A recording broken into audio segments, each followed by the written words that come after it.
Okay, I'm sorry for the delay. We had some issues we had to take care of, not bad issues, good issues, but we had some planning to do for our trip. Had to take care of that. So anyway, let me just say a couple of things. Can you guys see my clips that I put out? I put up a funny clip that I found. I was going through some videos because I'm going to do some rewinds and stuff, but there was a cute one of Luke, and I put it in a clip and I shared it out. I don't know if you guys are able to see those clips, where they end up or what they are, but I did that. And then there's a cute short that I put up about $25 million humidor. So that looks like a Fabergé egg. So maybe you want to go check those out. You can always do that if I'm ever late for a live or something like that. Let me make sure that I'm coming in clear. Here I am. Yes, okay. So, hi K-Love and hi Gail and everybody else that's watching here. Thank you. We're going to talk about, you saw the clip, Gail? Good. We're going to talk about Lori Vallow Daybell, day 5, acting as her own attorney. And then we're going to talk about the Texas accused first-degree murderer Carmelo Anthony, who was in court today and had his bail reduced to $250,000, and he was released out into home arrest. So we're going to talk about that, and we may even have any call-ins. If you want to call in and weigh in on either of these or anything that's in the news to get off your chest, you can call in and talk about it if you want to. And I'll send you the number. All right. But first, I want to do Lori Vallow Daybell. She, wow, today was about life insurance, and they had the life insurance agent that spoke to her, but the beneficiary was changed on Charles Vallow, her estranged husband, the one that was killed. The policy, and she was like, you can't speak to me about that. She's like, well, I know because we have a business like this. I know that, but we have 5 children between us. We've been married for 17 years. And then she's like, oh, I'm so sorry. And she's like, yes. And we have a 7-year-old who has autism, and I don't know what I'm supposed to do. And I was so worried they were going to come after me, or he was something about her money. And she goes, now I don't have any money. And Lindy's like, I'm so sorry. And then she's like, could they change the beneficiary on my policy? And she's like, let me look that up. So that was all played in court today. Plus I have them on my channel where she was questioned in that interrogation room, and she was sitting on those chairs, and you remember Ty Lee was on there. She wanted everything played, and so they did that as well.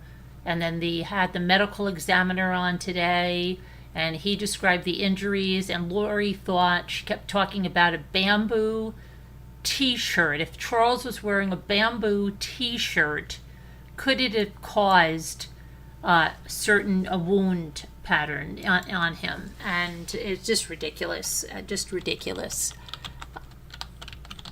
So let me just pull up some other stuff on her for day 5. Lori acting as her own attorney. There was a juror that was late today. This is the first time I ever saw that one. They had to wait for a juror. Oh, is the juror here? Is the juror here? The juror's late. It's just so ridiculous. Okay. So let's see what we have. Let me just go through this as it happened.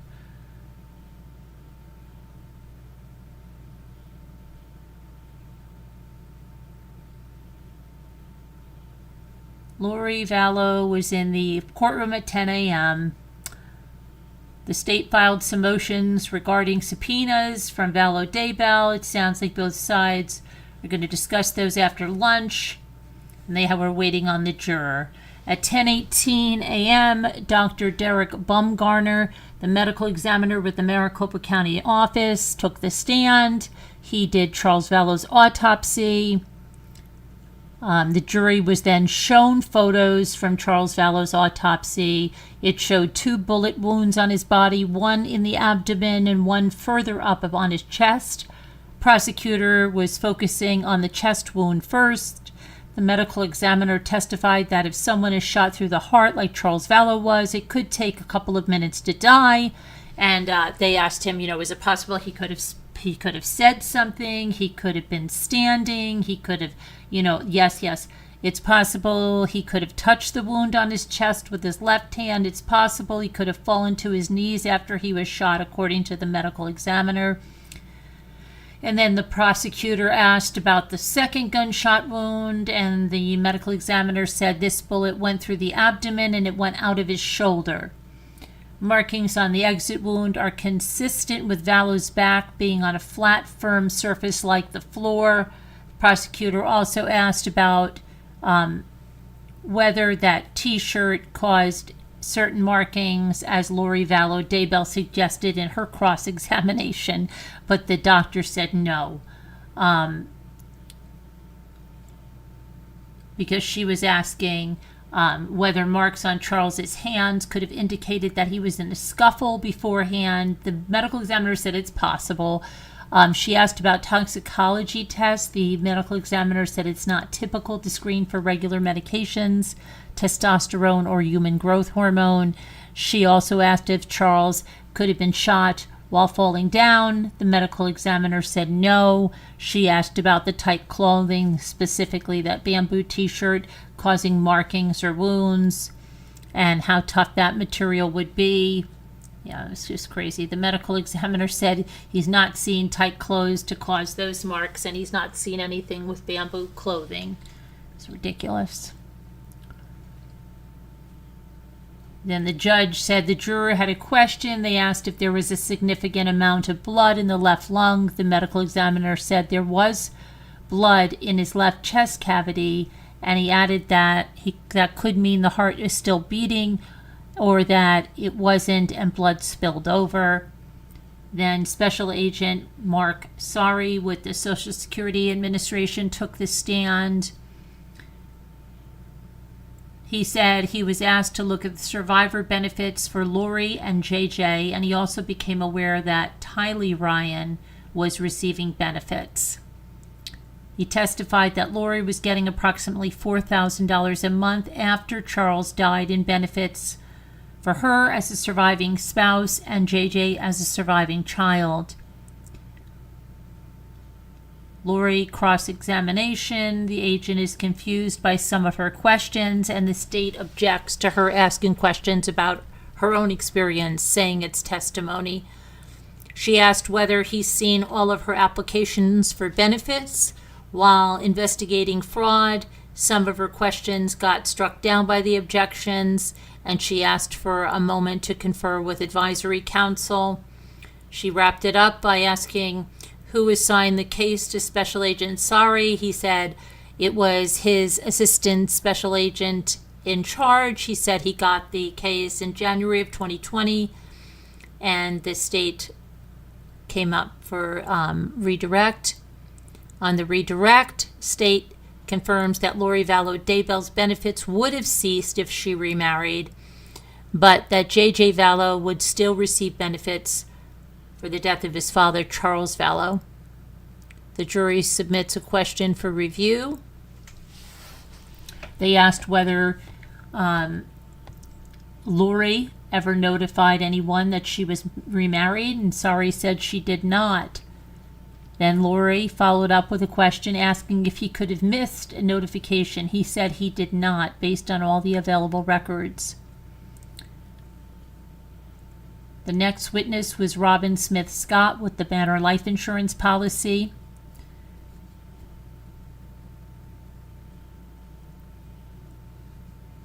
This is when they played a recording, a phone call that Lori made to the Banner Life Insurance on July 15th of 2019, a few days after Charles died on July 11th. In the recording that's played for the jury, Lori says she's the beneficiary of his life insurance policy, and she told Robin Smith Scott that the shooting was an accident. She sounds nervous and was giggling. The state introduces that phone call again, and where Vallow Daybell is surprised when she is told on a second call that she's been advised she's not the beneficiary of that life insurance policy. Lori tells Scott that she was surprised. She sounds frustrated, points out they have 5 kids, and she tries to ask about the beneficiary, whether it's one person or 2, and she says she cannot, disclose that. She doesn't have any questions. Lori doesn't for the insurance agent, and the insurance agent left the witness stand. And the next was Jeff Moberg, who was a firearms expert with the Arizona Department of Public Safety. He testified that the gun used in Charles Vallow's death, he walks the jury through that process. Cross-examination, Lori asked him when he got the case. He said he got requested to do the test in March of 2025. Lori asks about whether casings would land in the same spot if the shooter moves. The state objected to that, but the judge said allowed it. Moberg said it can depend on a lot of factors. He said his analysis was conducted on March 3rd and his report was ready by March 4th. Let's see. State wrapped up their brief redirect. There's at least one question submitted by the jury, and that was about shooting the gun sideways. The next witness was Cassandra Inclan, a detective with Chandler PD. She was called to the scene after Alex shot Charles Vallow. She said when she got there, she remembered that Alex Cox was sitting on a curb. We've seen that a lot in that police cam. She said he appeared normal and that he wasn't really agitated or upset. She said that she noticed Lori and her daughter Tylee Ryan were at the scene. She said she went to notify Lori of her husband's death and that Lori told her she knew because she was there. Then the detective said that Lori appeared very nonchalant, not very emotional, did not seem overly affected, and that was her demeanor. She said that Lori and Tylee are witnesses and needed to be interviewed, and she drove them to the police station. The majority of the drive, she said they were talking about Tylee. She said Lori was just chattering along and didn't appear to be stressed or emotional during the drive.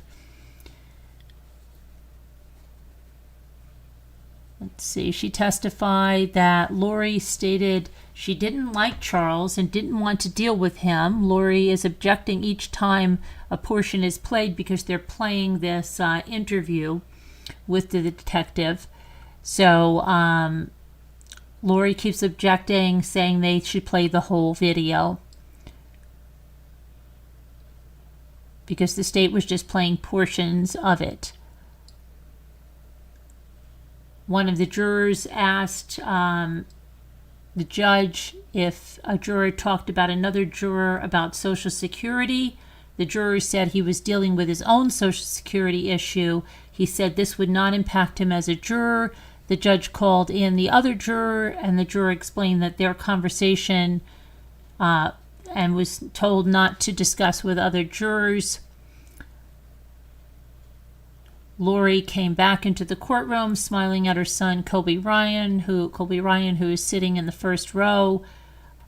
The jury was brought back in, and they have the questioning of the detective again resuming. Prosecutor continues to play clips from the interview.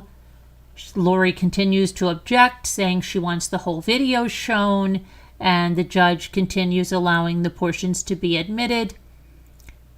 Prosecutor emphasizes that Lori was the one who started the fight and that she never gave Charles his phone back. The investigator said that Lori did not call 911 despite having 2 phones, her own and Charles's. The video clips essentially go through Lori Daybell's story that day. In the interview, she said she didn't know why Charles was coming over that morning or why he was talking with her brother Adam. She said he was screaming at her and that she took his phone. She said Tylee came out with a baseball bat and the struggle ensued. She said she heard the shot, but she didn't see it. The detective describes driving Lori, Tylee, and Alex back home after their police interview. She said again Lori was chattering and that she seemed unaffected and unemotional. It was kind of striking, the detective said. Lori then began to cross-examine the investigator. She asked her about her response to the scene. She asked about the detective's testimony about her demeanor. Lori asked if she had a psychology degree. The detective said she didn't. Lori followed up by asking what a person should be like in a time of stress. The detective said there wasn't one way to act, but there's behavior that is striking. Lori continued the cross about the department's policy and how she conducted interviews with her and Tylee. And then the court ended for the day at 4:31 p.m. and is scheduled to resume at 10:15 a.m. tomorrow and continue with the cross-examination of the detective. So that's, in a nutshell, Lori. Okay? Let's see if anybody has any questions about Lori. Anybody questioning Lori? Hello, White Angel. Hello, Christine. Debbie Two Scooter. Check. K-Love. L. Nightbot. Black Wolf. Hi, Black Wolf. How are you? Does anybody have anything to discuss regarding Lori Vallow Daybell before we go to the next story? Speak now. If anybody wants to call in about Lori Vallow Daybell, let me know. Because we're going to go on to the horrible murder of Austin Metcalf and what happened there today. Okay, I'm not seeing any questions, so we're going to move on. Okay.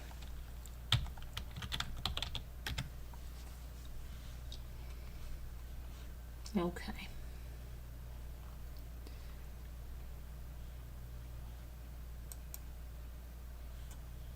So the Collin County judge reduced the bond for Carmelo Anthony. That's the teenager, 17 years old, that brutally stabbed and killed Austin Metcalf. He was released from jail into an SUV, into a home arrest where he'll wear an ankle monitor. His bond had been $1 million and the judge reduced it to $250,000, placing him on house arrest. The judge, Angela Tucker of the 199th District Court in Collin County, made a ruling on Monday morning to reduce Carmelo Anthony's bond amount, and she added several conditions. Under the new bond conditions, he would be required to wear an ankle monitor and ask permission to leave his home. It wasn't yet clear whether Anthony would post bond under the new amount. He was wearing a yellow jumpsuit. There were no cameras in the courtroom. Nobody was there allowed, He obviously left in a suit. I'm surprised they didn't have him in clothes for that.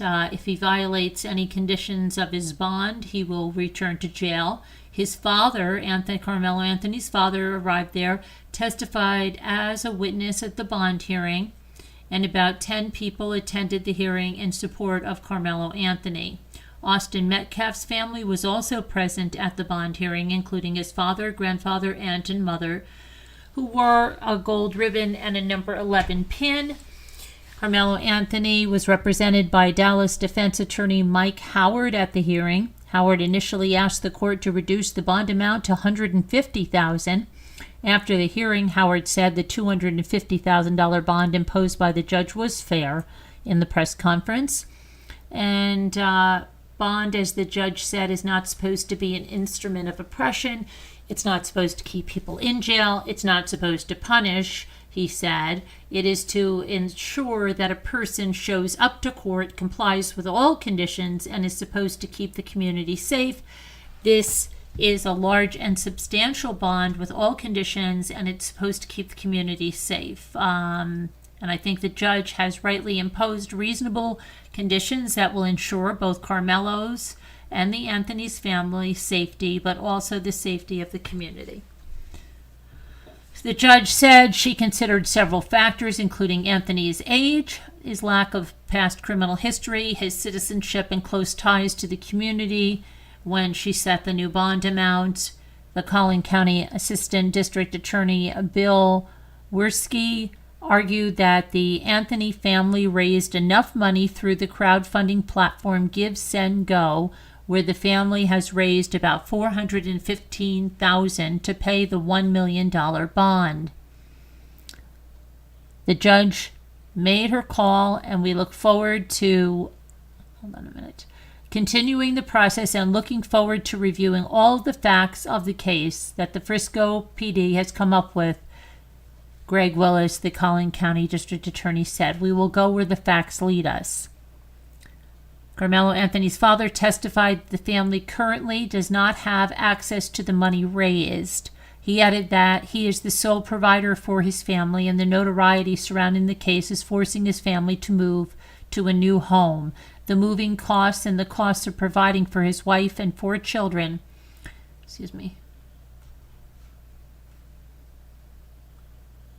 Hold on a minute, I just lost my place here, what the father was saying here. His wife and 4 children prevent the family from being able to pay the $1 million bond. Isn't that funny? So now they've got all that money raised and they're moving to a new home. And I heard he's taken a leave of work and they're moving to a new home. Interesting. When asked by the judge if he understood the terms of his bond, he replied yes. And this decision gives Carmelo and his family a much-needed window of relief and a chance to prepare for the road ahead, said the Next Generation Action Network, which is advocating for Carmelo Anthony in a press release. They don't mention that that Give, Send, Go says that they say that what's being said is wrong. Really? Why don't you elaborate on that? What's wrong? The police report is wrong? How?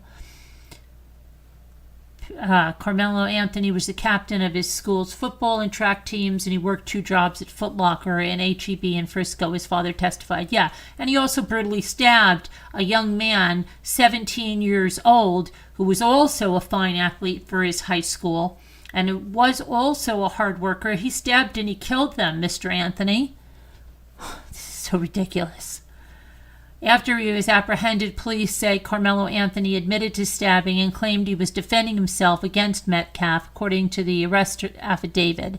The $1 million bond first set for Anthony seemed high compared to other homicide cases, said a high-profile trial attorney based in Dallas. When you have a bail amount that comes out that high, it gives the community the thought that perhaps there's some evidence out there suggests this person is guilty. Really? Yeah, kind of like what the police report and the witnesses kind of say, that he didn't have to defend himself in that manner. His life was not threatened to the point that he would need to use that type of deadly force on someone. Yeah. Oh boy. Anthony retained a new defense attorney ahead of the scheduled court appearance. And that was announced by the Next Generation Action Network. And they announced that he was previously represented by Billy Clark and Kim Cole. It's fairly common to see attorney changes as a trial develops.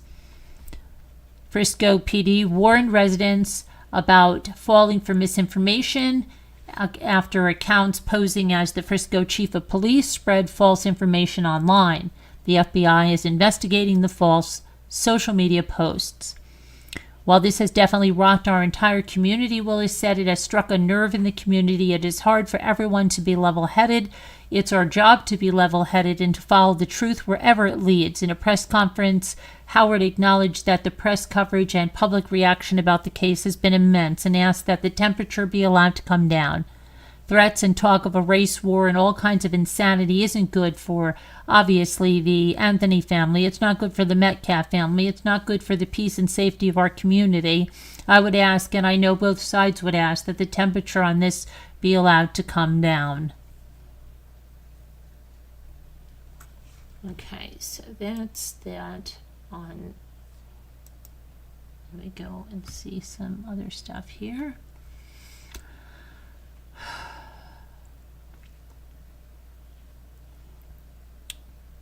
I know they've asked him to stay off social media.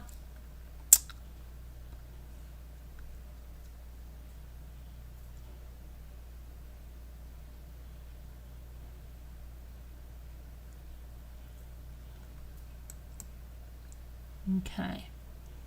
So here's what somebody said. They wanted to know why they've seen so many posts supporting Carmelo Anthony and donating to him, saying that he attended a high school track meet. Another student told him to move and pushed him. Anthony then stabbed the student to death. Okay. Somebody said, I'm normally pretty pro self-defense rights, but I'm struggling to understand why anyone can seem to view this stabbing someone who pushed you as okay. Could someone tell me, where's the support for him? So let's see what people say. I don't know. Someone said, I don't know anything about this case prior. Let's say, so we're not looking. Someone said, I was glad to see your comment. Many years ago, my college historiography professor taught me that perspective is the most important factor in researching history, including current events. He explained that all sources are written from a particular perspective, and in order to properly analyze a source, to assess its reliability, one must ask certain questions. Basically, who's writing the story, who benefits from the story. So your comment is dead on. I'm glad to see critical thinking skills are alive and well. Let's see.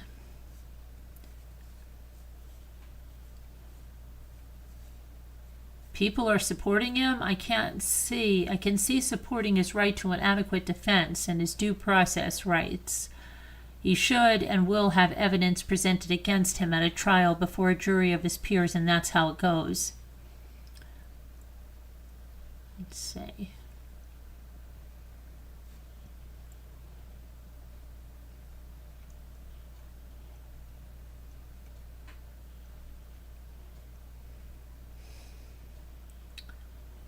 Someone said, I support Anthony based on the info we have. It was self-defense. We went through the same thing. Okay, where do you have that?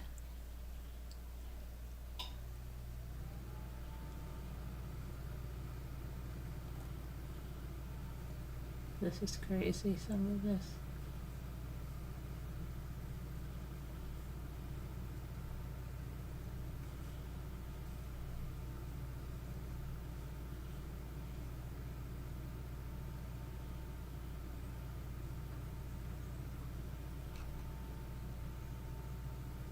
I don't think people actually support him. I think it's just frustration over prominent.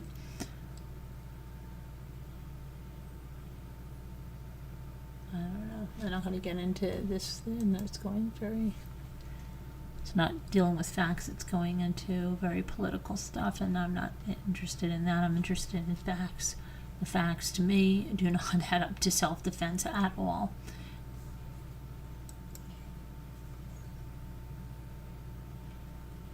Okay, let's see what else we can see. Reveal other plans. Let's see. Okay, so the family of the teenager who fatally stabbed the 17-year-old boy in Texas plans to use the $400,000 to move home and hire security after facing racist threats. Oh, isn't that special? During the hearing, prosecutors asked his father, Andrew Anthony, why he could not use more than the $415,000 in donated funds for his son's defense to pay the original $1 million bond, which was reduced to $250,000. just 10% of the bond must be paid, meaning Anthony will likely be free very soon. Andrew Anthony said that the fund was to be used for Anthony's legal defense, but he also disclosed that the cash would be used for security and to help the family move after the threats they have allegedly faced since the murder. The revelation comes after a spokesperson for the family said they can't leave after their address was leaked online, and they said they've been getting threats, graphic threats, which included images. Anthony's attorney, Michael Howard, said regarding the money, it would be disingenuous to say there isn't money, but it is not a bond fund. The family needs to be able to survive. The accused teen killer is expected to post bond on Monday, which he did. He will have to wear an ankle monitor, which he is, and won't be able to leave his parents' home without permission from Judge Angela Tucker.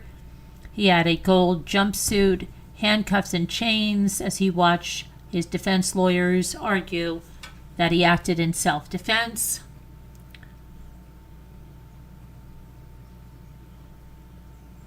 Let's see. They have a goal on their fund for $500,000.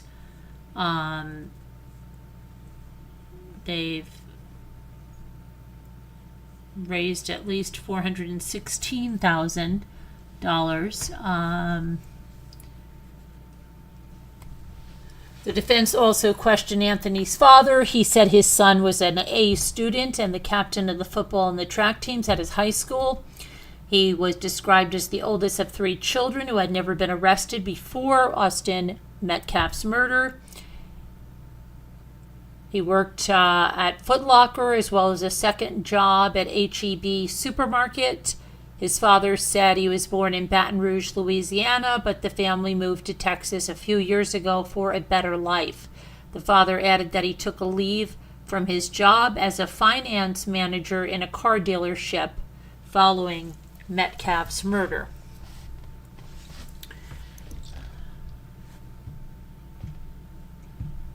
Let's see here.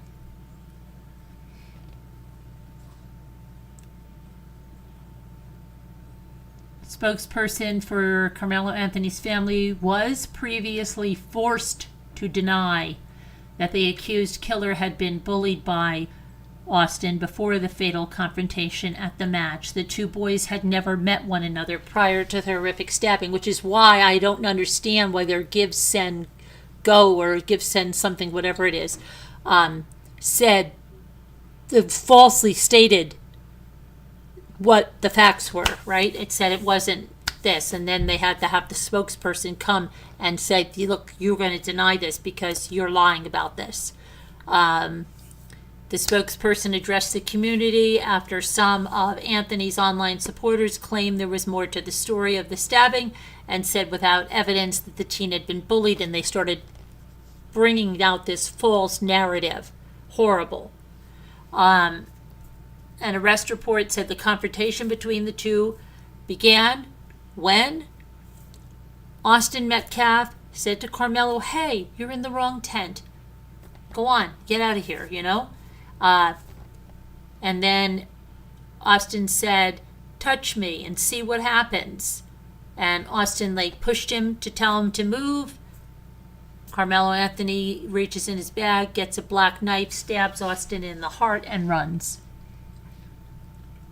Austin dies in his twin brother's arms.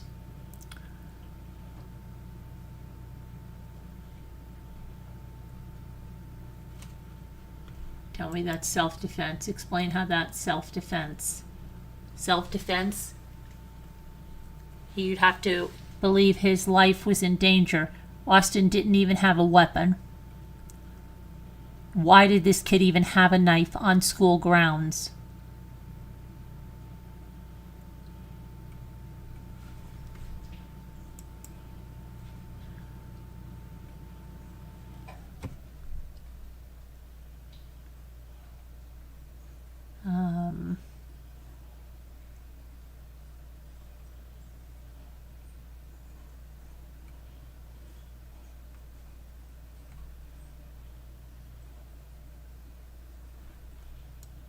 Let's see. 1 and 2.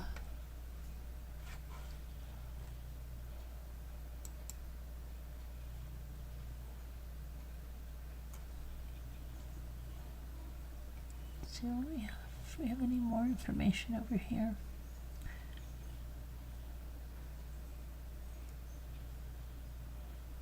On the Metcalf family side of the courtroom, Megan Metcalf, Austin's mother, bowed her head and cried as the decision came down.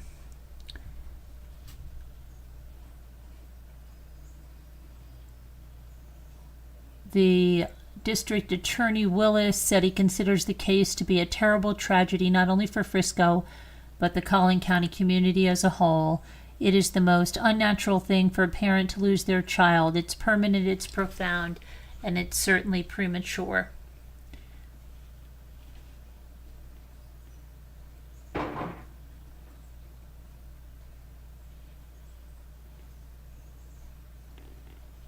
see. And Andrew Anthony, Carmelo's father, was the only witness called to testify.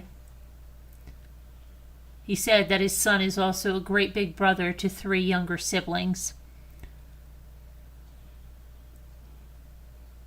After his son's arrest, Andrew Anthony said he had to take an indefinite leave of absence from his job as a finance manager at the car dealership. He explained he is the sole provider for his household and his wife is a stay-at-home mom. As of Monday morning, the online fundraiser for Carmelo Anthony had surpassed $415,000.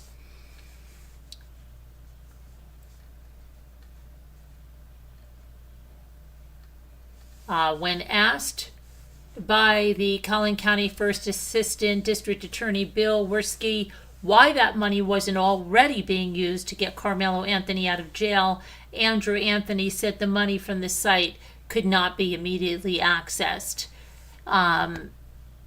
However, his lawyer later clarified the funds will also be needed for Anthony's long-term defense, including paying for experts, a team of investigators, and other manpower.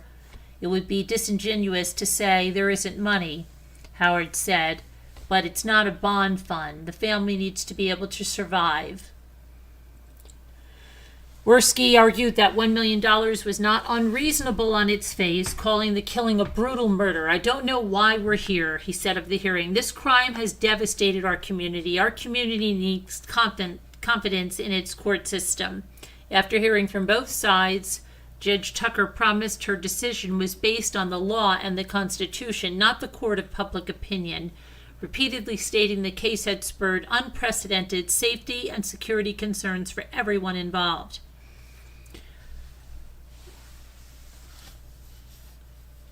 So she announced the bond reduction and firmly walked Carmelo Anthony through the conditions of his release. You can be over there in a box, or you can be at home. Do you understand me? Yes, ma'am, he said.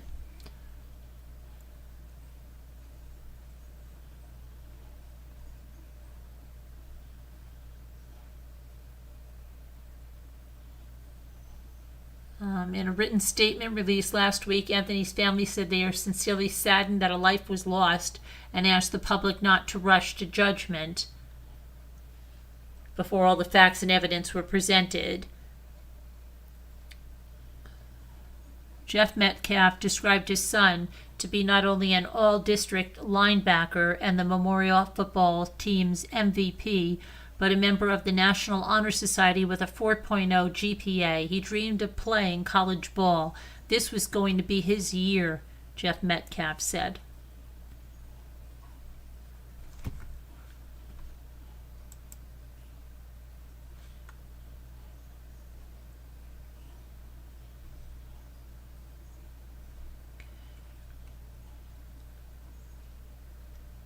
All right.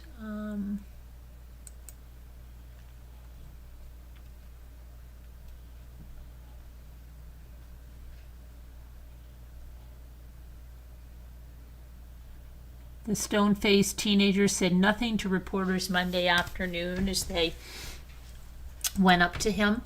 And remember, the Supreme Court has said that not only can they not seek the death penalty against someone who committed a crime when they're 17, but they can't even get them life without parole. That's very interesting because look at the Fucci kid, who is much younger, right? Isn't he like 14, 15, something like that? And Fauci, he could have got the death penalty. I mean, he definitely got life with no parole, right? Fucci. Yeah, how old was he? Let's just see.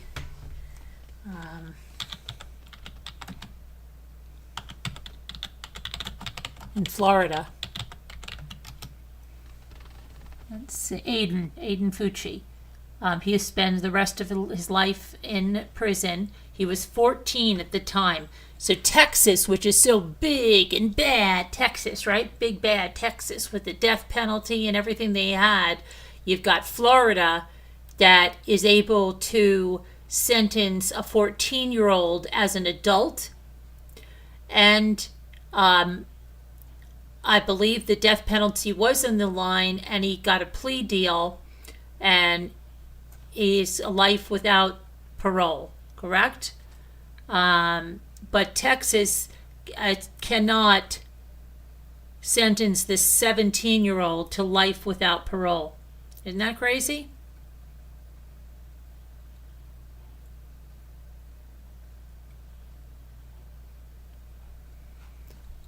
Isn't that crazy? Let me just see something.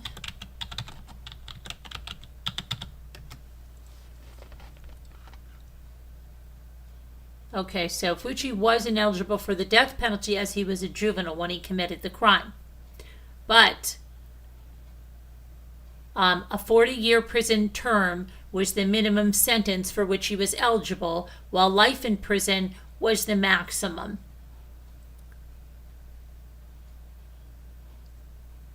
And he was sentenced, let me see what his sentence here was, to life in prison. Let's see.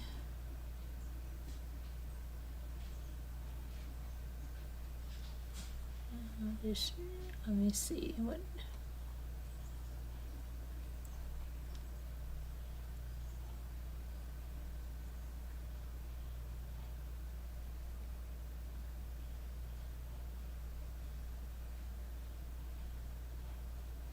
He was 14 at the time. Okay, this kid is 17.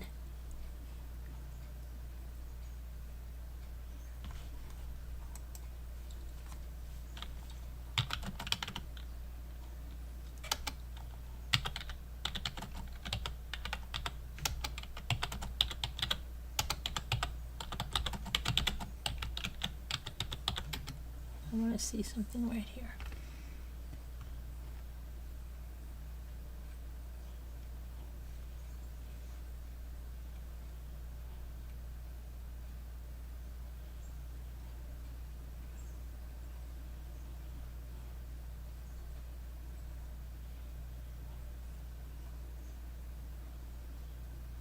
So Aiden Fucci will be eligible for sentence review after 25 years, not parole.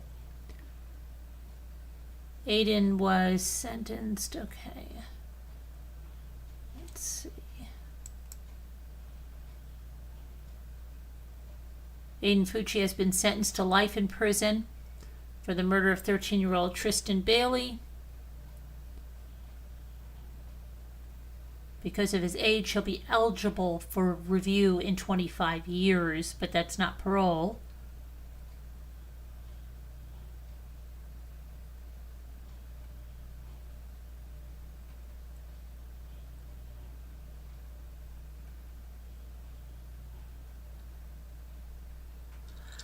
But yeah, I don't know. It's crazy that let me just see what states.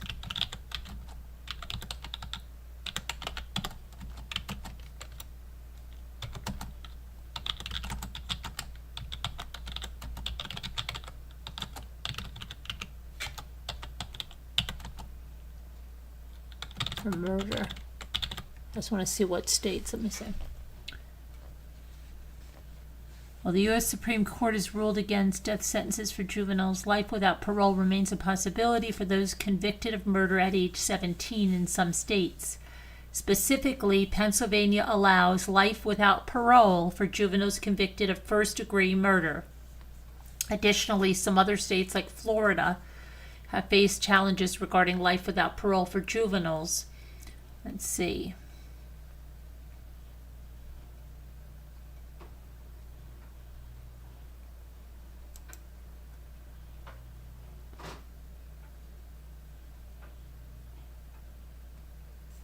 The United States is the only country in the world that permits youth to be sentenced to life without parole.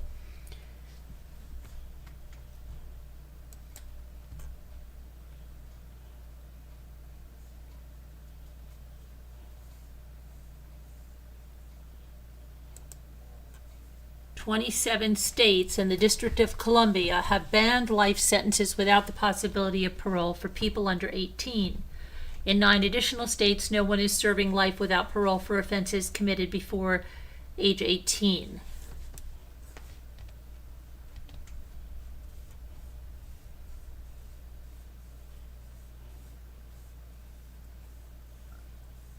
Let me see here.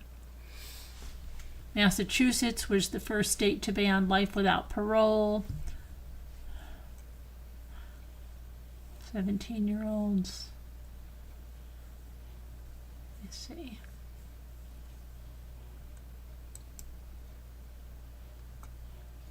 State by state look. Let's take a look. Alabama.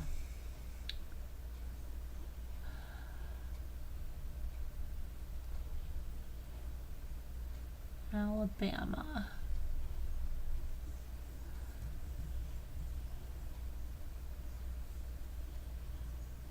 The law. Lawmakers in 2016 passed a measure that allows juveniles convicted of capital murder life with the possibility of parole after 30 years, but life without parole remains an option. So in Alabama, yeah, they'll give it to them.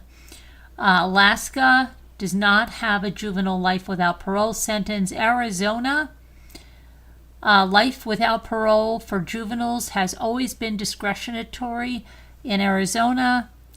Nevertheless, prosecutors are reviewing juvenile lifer cases. Lawyers predict lower court judges will hold resentencing hearings to determine who should get a new term. A bill to eliminate natural life altogether for juveniles failed. Arkansas. Let's see. A state law that took effect in March banned life without parole for juvenile offenders and makes those already serving the sentence eligible for release after 25 years for first-degree murder or 30 years for capital murder. California, 2012 state law allows those sentenced to life without parole as juveniles to petition for resentencing. Colorado ended life without parole sentence for juvenile offenders in 2006. Connecticut, 2015 state law effectively abolished lengthy sentences or de facto life terms for offenders under the age of 18.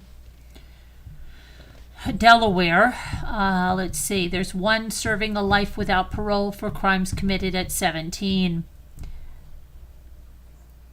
District of Columbia,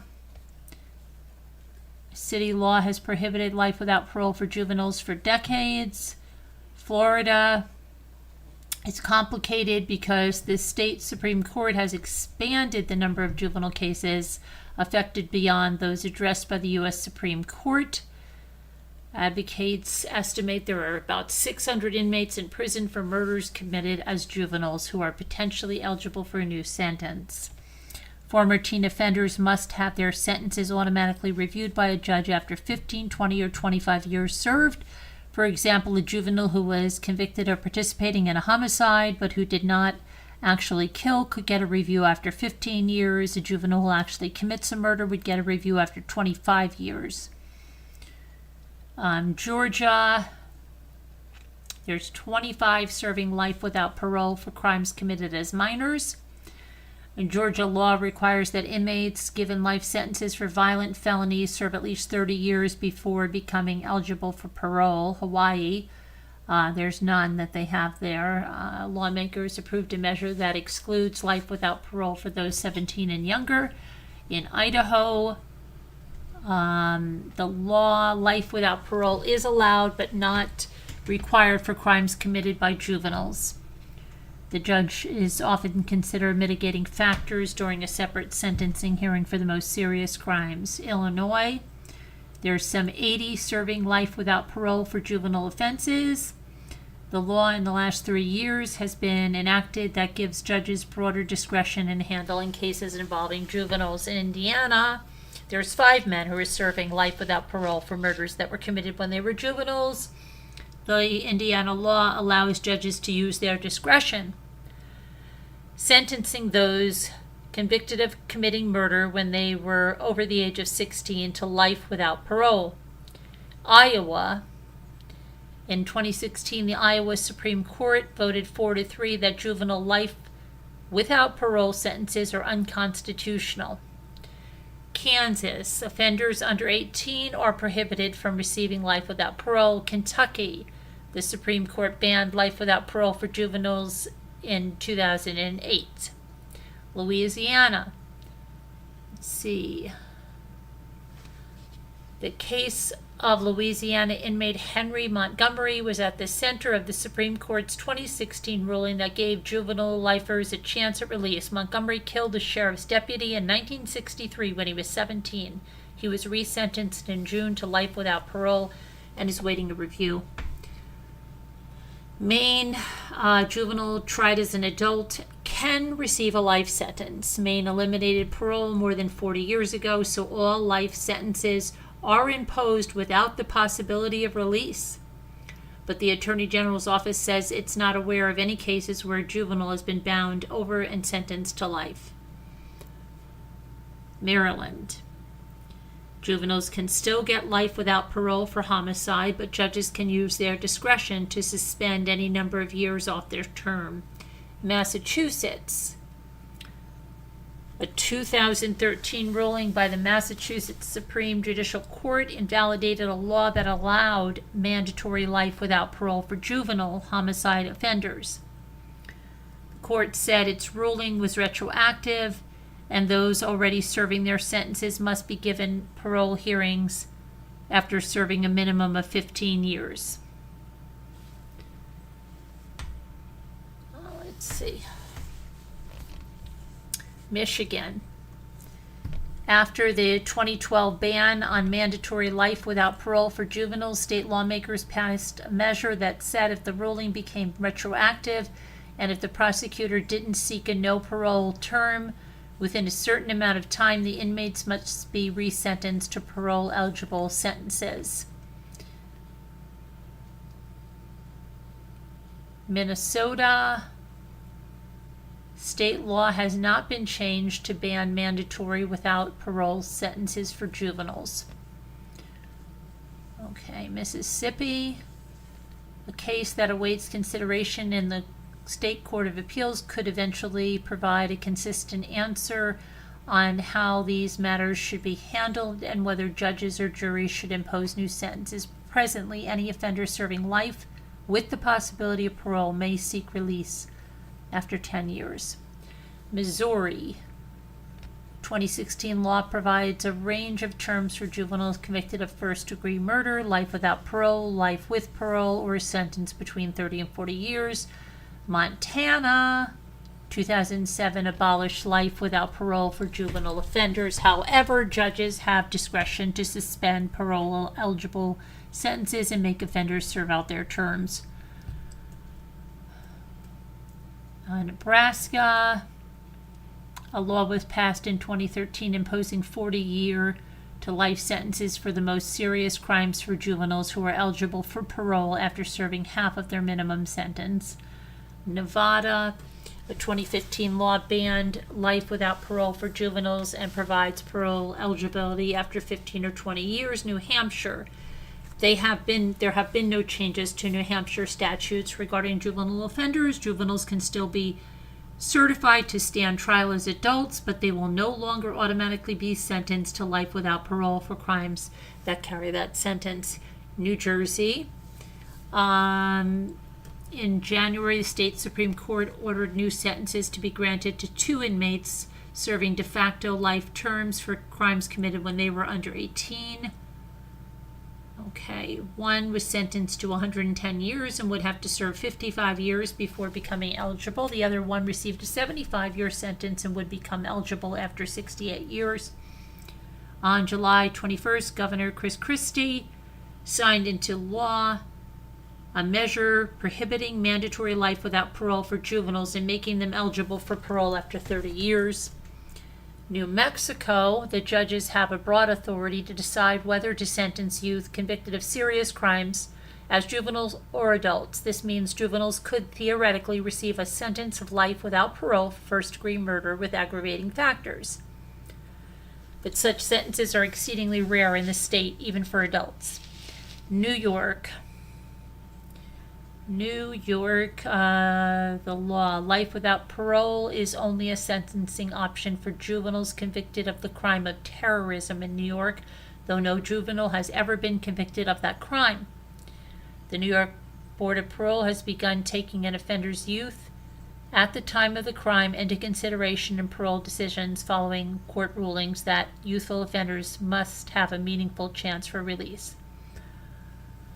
North Carolina, they currently have 93 originally serving life without parole for juvenile crimes, but the court ruling in 2012 says any juvenile convicted of first-degree murder was automatically sentenced to life without parole. That same year, the state law was changed, so any of these offenders serving that sentence or convicted of first-degree murder must receive a sentencing hearing. And inmates may be eligible for parole after 25 years if the judge determines the killing wasn't premeditated and deliberate. North Dakota, in April, governor signed into law a measure banning life without parole sentence for juveniles. Okay, Oklahoma, let's see. The Oklahoma Court of Criminal Appeals spelled out new sentencing guidelines when it tossed the life without parole sentence of Chancey Luna, who was 16 when he fatally shot Christopher Lane, a college basketball player from Australia. The court developed new instructions for juries to consider before imposing a no parole sentence on minors. Okay, Ohio. The law says juveniles can still get life without parole for aggravated murder if they're bound over to the adult court. Oregon, the law says life without parole is discretionary in the state. A jury decides whether to impose the penalty, but a defendant can waive that right and ask a judge to rule. Pennsylvania. After the Supreme Court banned mandatory life terms for juveniles in 2012, Pennsylvania's highest court ruled the decision did not apply to inmates already serving such sentences. People on both sides. Okay. Rhode Island,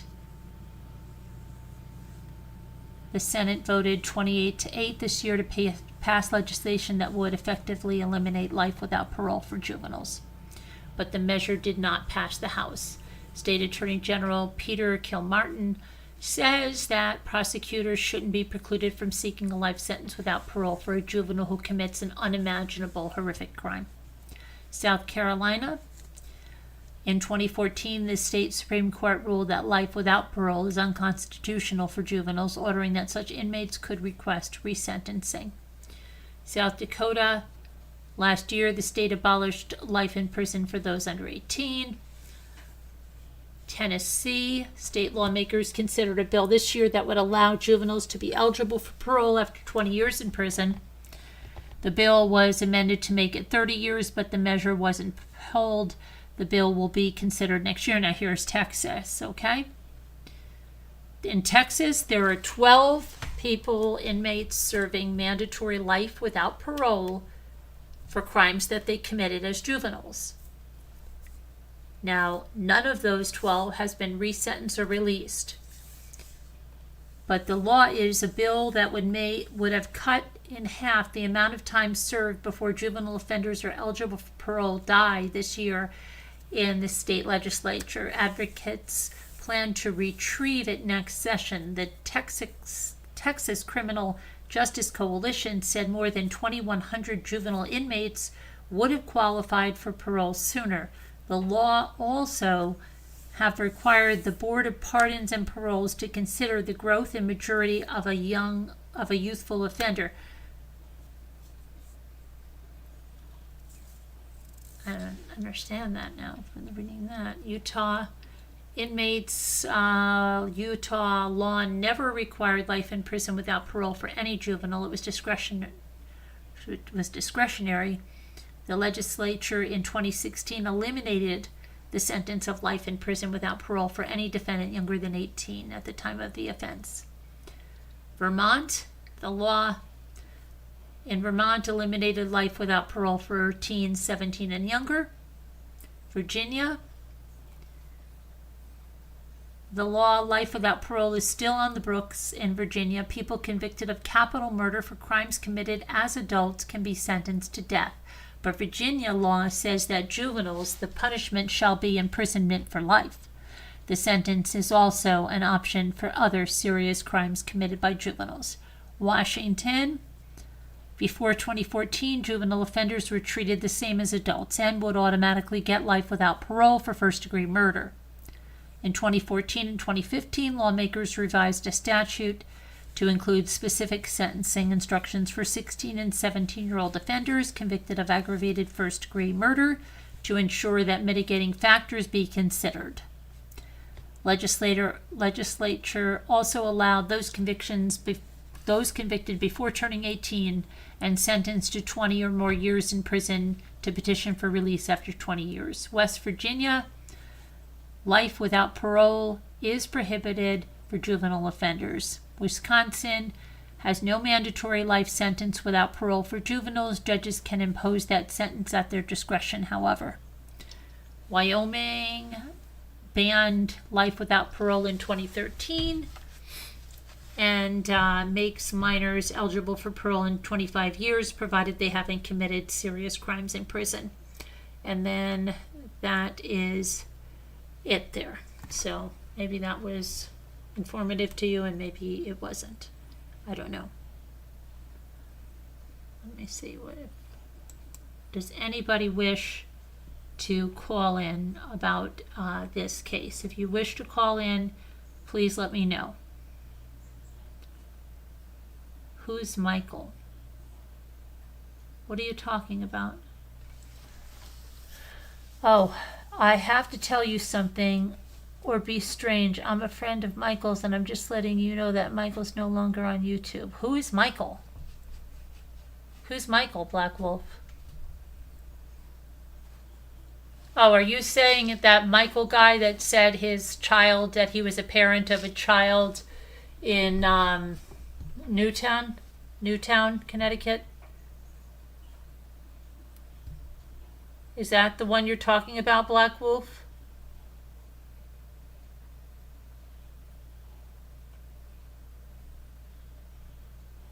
Are you Michael, Black Wolf?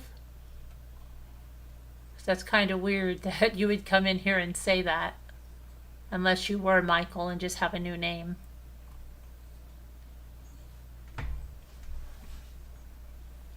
I think that's probably what it is.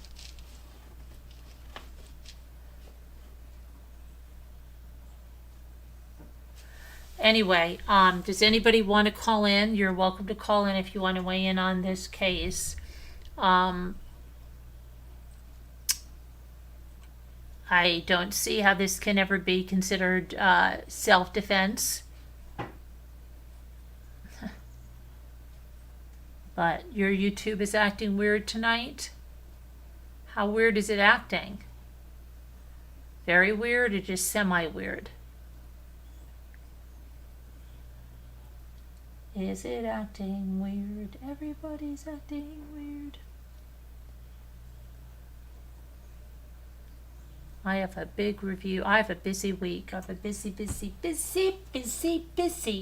I have a boot camp thing on the 16th. I also have a Bible review due. I don't know if that's a giveaway, but I have that due on the 16th. I have a doctor's appointment on Friday. I have another appointment for my car on Thursday.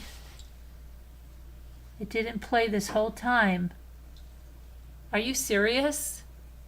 But the rest of you have heard me, right? Oh, please tell me the rest of you have been hearing me. Couple of minutes to die. Oh yeah, okay, good. Did you push play on you have the volume on, Bucky, again? Oh my goodness. Black Wolf, are you here, Black Wolf? Paging Black Wolf, could you please come to the front of the chat, Black Wolf? Black Wolf. Debbie 2 Scooter Chick, you just changed your avatar, right? I was getting used to the other one. Oh boy. All good. Okay, thank you, Gail. Black Wolf. Black Wolf.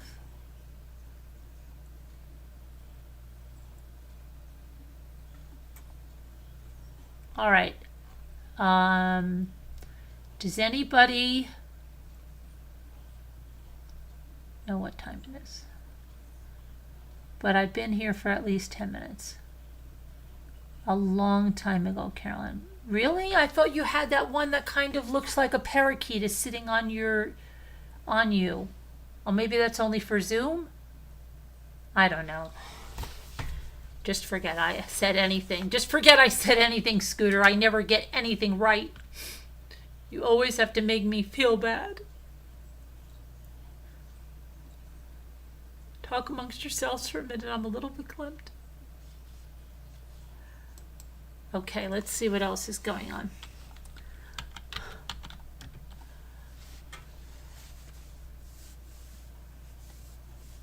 Okay, so there's going to be a retailer blackout that's going on in celebration of Easter. I believe it's Easter Sunday that they're doing it. Let me see. And Publix is going to close its doors for 24 hours to observe Easter Sunday. Walmart plans to stay open for customers in need of last-minute holiday essentials. But I know Michael's and Publix are two of the ones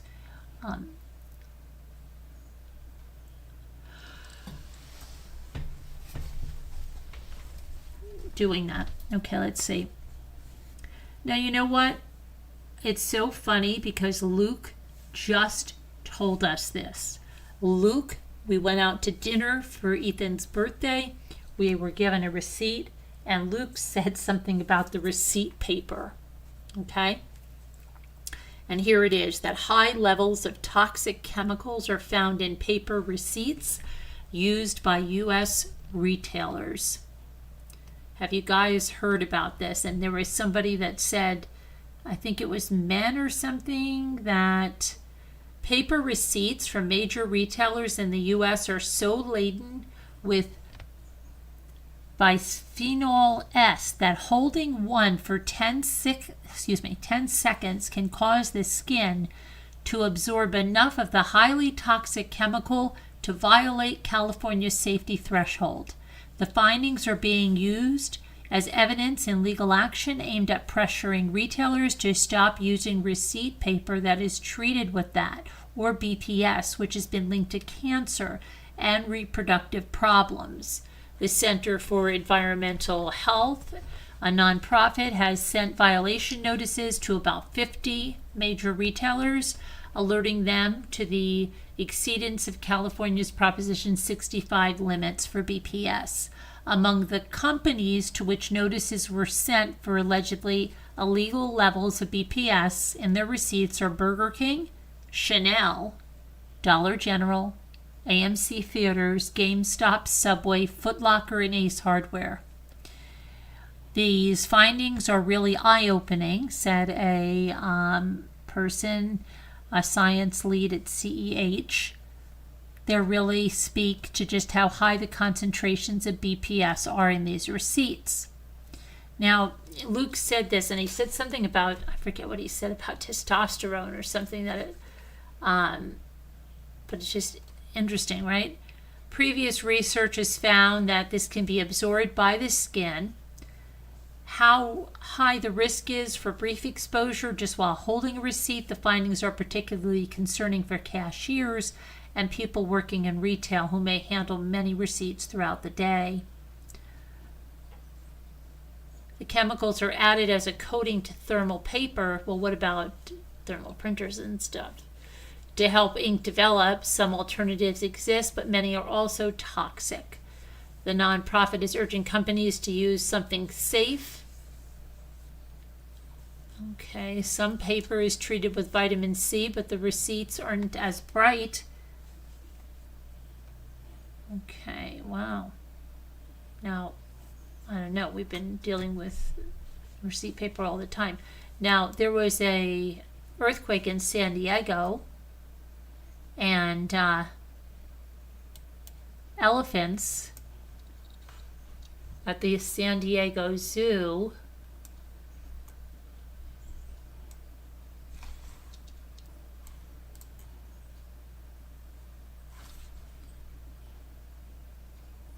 they were huddling together to protect the calves. As the ground shook from a 5.2 magnitude earthquake, a herd of elephants at the San Diego Zoo Safari Park sprung into action to protect their young. This is a video that shows the enclosure at the park Monday morning. It shows 5 African elephants standing around in the morning sun. Before the camera shakes and they run in different directions, then the older elephants scramble to encircle and shield the 2 7-year-old calves from any possible threats.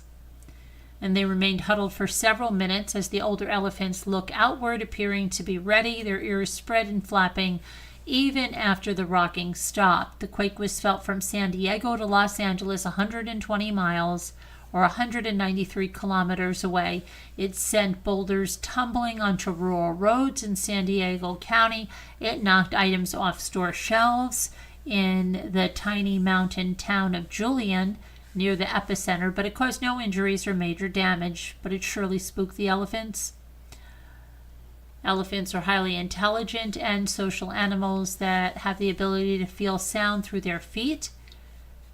When they perceive a threat, they often bunch together in an alert circle, typically with the young clustered in the center and the adults facing outward to defend the group. About an hour later, when an aftershock hit, they briefly huddled again and then dispersed once they determined everyone was safe. So, yeah, it's okay.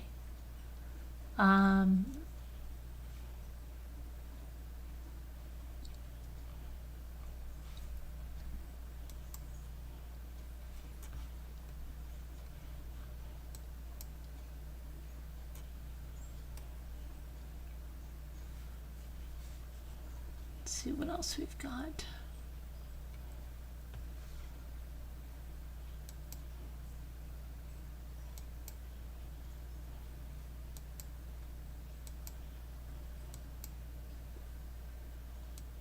There was a horrible plane crash from White Plains, going from White Plains to the Catskills. It killed whole family and left a high school senior basically without her whole family. Yeah. Horrible.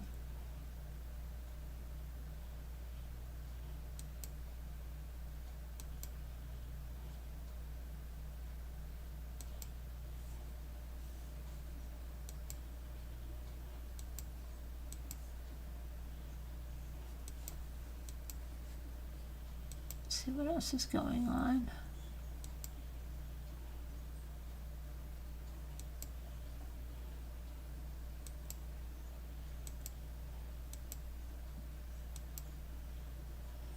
There are severe storms that are pummeling the Midwest and Mid-Atlantic with hail. Let's see.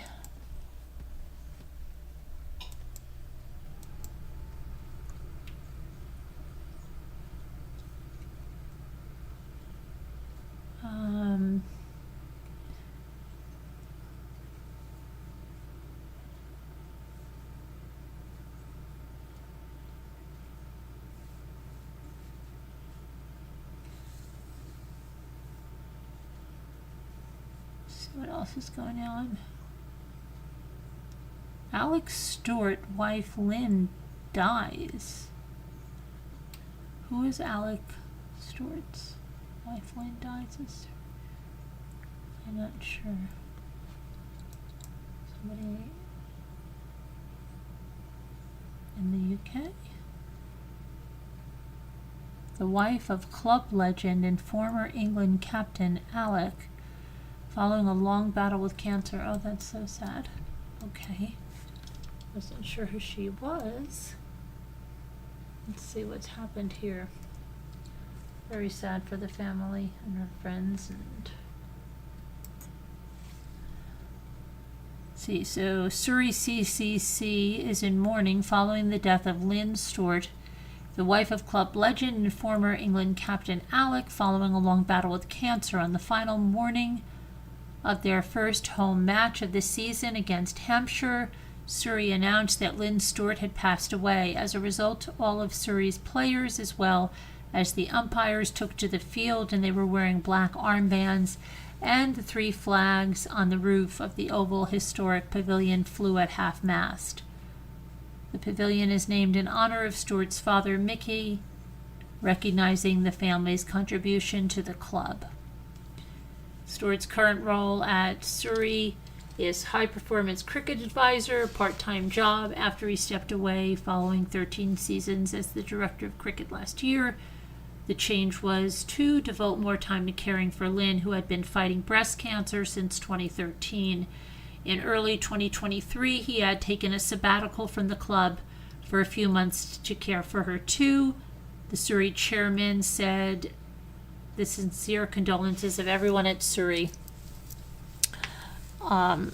Country Cricket Club are with Alec and the whole Stewart family. Our very best wishes are with the family, and will continue to offer any support to them that we are able to.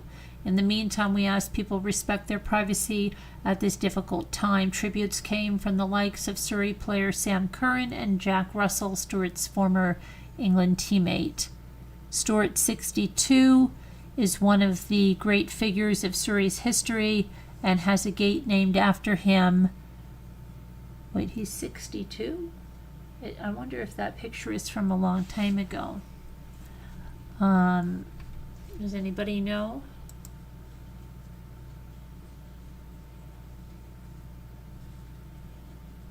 I'm not sure how old is his wife. Let's just see. Lynn Stewart.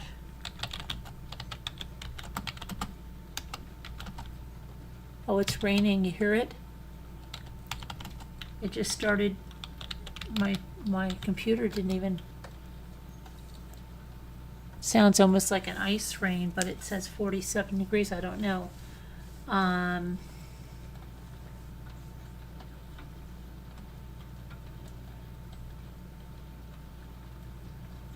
Oh, Lynn, was she born in 1946? I'm very confused of the picture, right? She was 78? Could that be correct? No, that's an actress. I'm very sorry. So, she was from Pee-wee's Playhouse. He's 62. I'm trying to see how old his wife was.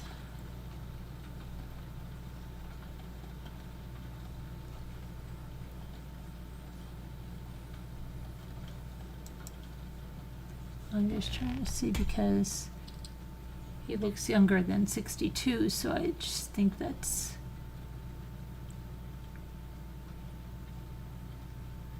I don't know. Usually they.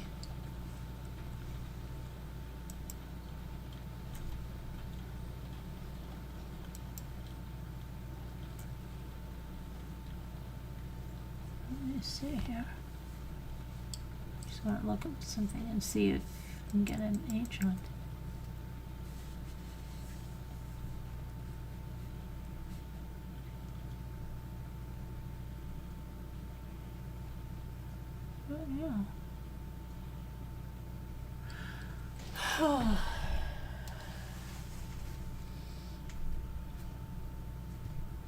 don't know.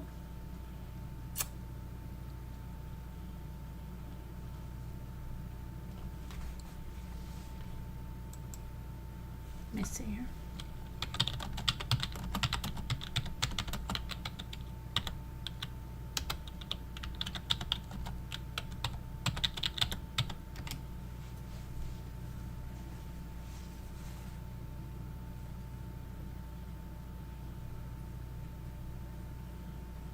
Gives his age, but I can't find her age. Isn't that weird?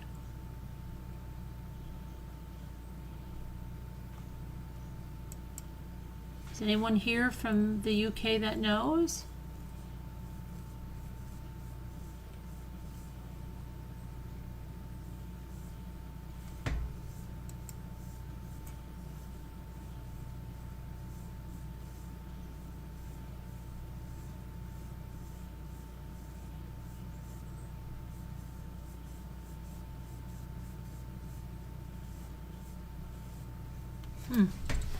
All right, well, sad prayers for his family. That's sad.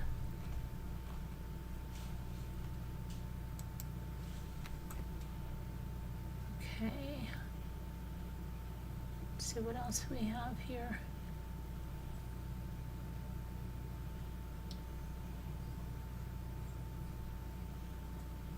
Barry Manilow announces his final North American concert tour. Final. Let's see, he's final. He says it's final. Let's see. Unfortunately, you know, a lot of times by the time they do it, they're really sounding like, you know, when their songs are so slow, and it's like, so dubbed the last concerts, Barry Manilow has an upcoming run of arena shows which will launch in late May and run into early June before a return to his ongoing residency precedes another batch of newly announced dates in July. These dates will be followed by a return to Las Vegas, where he'll do a handful of holiday shows in December. He says, and I quote, "I couldn't be more thrilled to visit these great cities of which I have so many fond memories. Each one is special to my touring history." All right, so he's going to, let's see where he's going to be.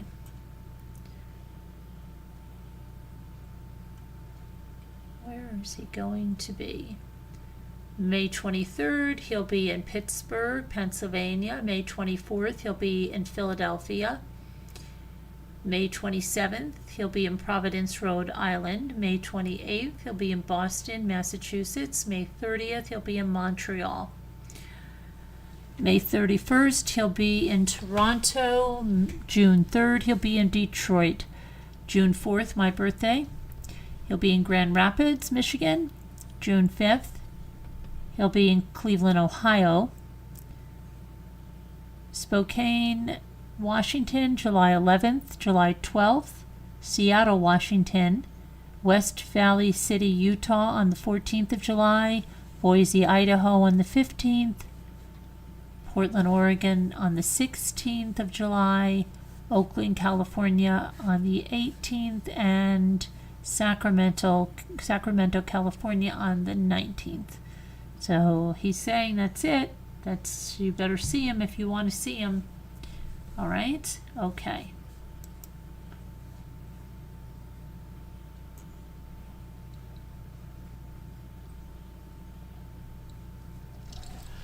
And that's what you better do.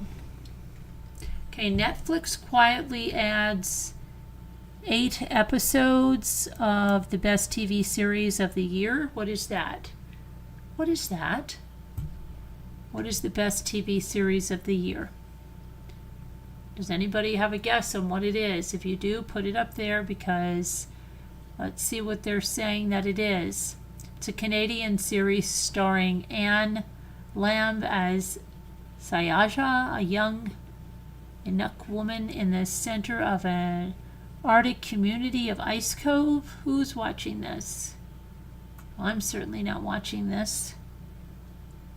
They've added 8 episodes if you want to see that. New comedy series, The Four Seasons, is a star-studded affair. They're saying that looks pretty funny. 4 seasons. It's on Netflix. Let's see what this is about. This might be funny. Let me pull that over there so you can see the cast. Tina Fey is in it. Says Tina Fey and Steve Carell were already co-stars in a series that offered plenty of laughs. They're now joined by Marco Calvani and Coleman Domingo, Will Forte, and Erica Henningsen, and Kerry Kenny Silver, among others, in the new Netflix series The Four Seasons. It premieres on May 1st of 2025. It has 8 episodes. It's an adaptation of Alan Alda's big screen romantic comedy from 1981. The story revolves around 3 couples, Kate and Jack, Nick and Anne, and Danny and Claude. I think I remember this movie. The 6 are good friends who have known each other for a long time. I don't even know if I fully saw The Four Seasons with Alan Alda. And have detailed relationships. They go away for a relaxing weekend only to learn that when they get there, one of the couples is on verge of a breakup. It seems that Faye and 30 Rock writer-producer Lang Fisher and Tracy Wakefield, the leading creators of this series, are out to discover what lies behind long-term love relationship and what role long-term friendships play in them, particularly when things get complicated. So that you can start watching in May. I've got to write something down. I've got to do tomorrow my agenda right here before I forget this as well. I'm going to do that, and hold on a moment because I've got some stuff I've got to do for my impending.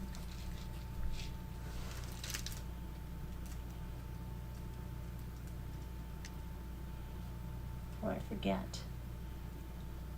Okay, so now let me go on. It just reminded me of something.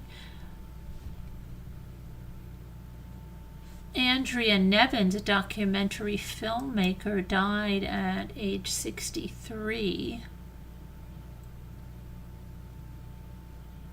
She was battling breast cancer. What a shame.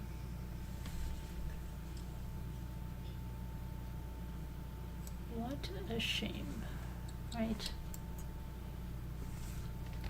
Andrea Nevins' love of storytelling led to the rural South, to ABC News in her native New York, and ultimately Hollywood. What happened to her thing? Sorry about that. She produced and directed documentaries about dancers, punk rockers, and the Queen's horse trainer. She's a wife of a former Showtime chairperson, David Nevins. She died Saturday at their Los Angeles home, surrounded by family. She was 63 and had been battling breast cancer. Her first short documentary was Still Kicking. The Fabulous Palm Spring Follies explored aging cabaret dancers and received an Academy Award nomination. Her first feature-length film, The Other F Word, highlighted the evolution of anti-authoritarian punk rockers, including the Red Hot Chili Peppers, Flea, who had to exert authority as fathers. Her 2018 Hulu documentary, Tiny Shoulders, Rethinking Barbie, featured interviews with Ruth Handler, the inventor of the iconic doll, as well as feminist Gloria Steinem. That film debuted at the Tribeca Film Festival in New York. Let's see. Her last completed project, 2023's The Cowboy and the Queen, was a poignant look at a California horse trainer, Monty Roberts, who eschewed typical horse training techniques and sparked an unlikely friendship with the late Queen Elizabeth II. She, Nevins, was born in New York City in 1962. Her father, Dr. Stanley Blaugrund, was a director of otolaryngology, and head and neck surgery at New York's Lenox Hill Hospital. Her mother, Annette, was an art curator, author, and a lecturer. Initially, she was a ballet dancer, a swimmer, and a poet. She was president of her high school class, and she developed her love of photography. She graduated cum laude from Harvard University with a social studies major. She began working in her career as a newspaper reporter, a journalist with NPR Radio in Washington, and later at ABC News in New York, where she earned an Emmy Award for her reporting. She and David Nevins, who was then working at NBC, married in 1996. Nevins was a founding member of the Los Angeles Synagogue, a co-founder of Larchmont Charter Schools, and a member of the Southern California Board of UNICEF's U.S. Fund. She co-founded the X Fund, dedicated to addressing needs of women and girls in LA.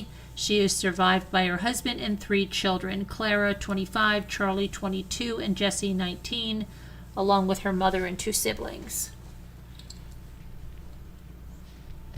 So she was married in 1996.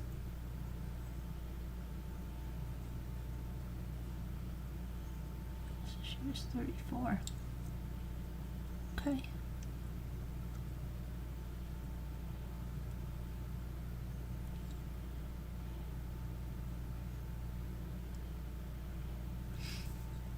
Interesting.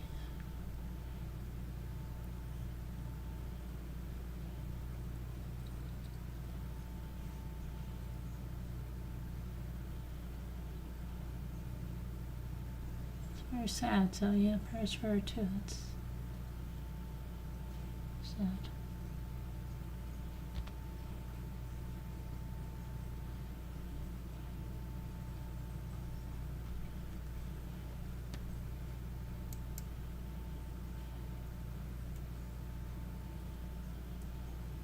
Okay, let's see what else we have here.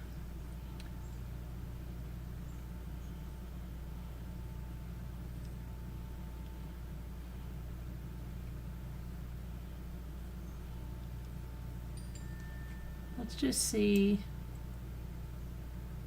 It says that there's 7 hidden gem Netflix thrillers that they're hidden and we haven't seen them. Let's see what they are, huh? Accused.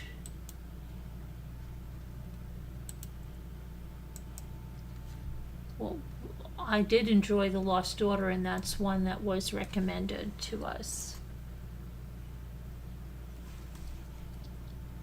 Accused, a British home invasion thriller, seems to have escaped many viewers despite achieving a perfect 100% rating on Rotten Tomatoes. So this film follows a young Asian man, Hari, who must survive the night when a group of vigilantes hunt him down at his parents' isolated mansion after wrongfully identifying him as a terrorist who detonated a bomb on a London tube. The drama feels alarmingly close to home as it explores xenophobia, racism, and the power and perils of social media and online witch hunts. It's called Accused. The next one is called A Nearly Normal Family. And if you've seen any of these and you recommend them, please put it down in the comments so we know, because we're always looking for something to watch. Viewers became obsessed with a Swedish show, A Nearly Normal Family, with many admitting they binged the entire series in one sitting. Based on M.T. Edwardson's novel, A Nearly Normal Family follows the Sandell family, lawyer Ulrika, priest Adam, and their teenage daughter Stella. Their lives are turned upside down when Stella is charged with the murder of her boyfriend, 15 years her senior. Across the 6-part series, Stella and her parents' lives unravel as their own secrets are revealed. while they try to keep their picture-perfect family together and protect their daughter. Meanwhile, viewers are left trying to figure out whether Stella really is the murderer or if she's been wrongly accused. Well, another one accused, right? Okay, if you've seen it, let us know. Okay, here we go on another one. It's called Locked In. I've never heard of any of these. Locked In is a British thriller. Locked In landed on Netflix. It became the streamer's most watched film.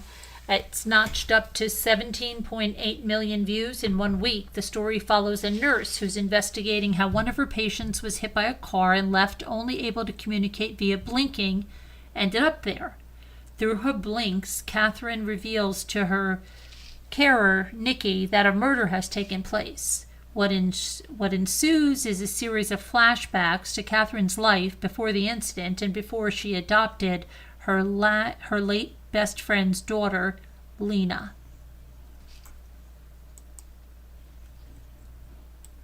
Okay. The next one is 1899. While Netflix axed mystery thriller 1899 after just 1 season, angering viewers worldwide, it's clear why this gripping tale drew such a fan base. The show even managed to break the Guinness World Record for the most scripted jump scares in a single television episode, with an impressive 21 jump scares in the opening installment. The series follows a group of European migrants traveling from London on a steamship named Kerberos to start new lives in New York City. The journey takes a turn when they discover another ship adrift in the open sea, and what they find on board turns their voyage, filled with dreams, into a true nightmare. Okay, not sure about that one. If you've seen that one, let us know. Okay.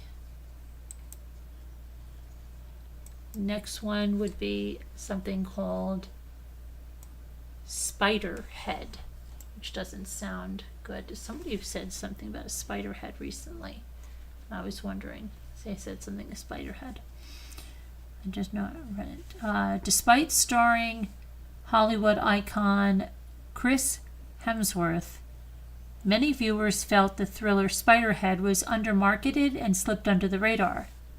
The dystopian thriller is based on George Saunders' short story Escape from Spiderhead and follows 2 inmates at a state-of-the-art prison as they form a bond while dealing with events of the past. However, the institution is run by a visionary who experiments on his inmates with mind-altering drugs.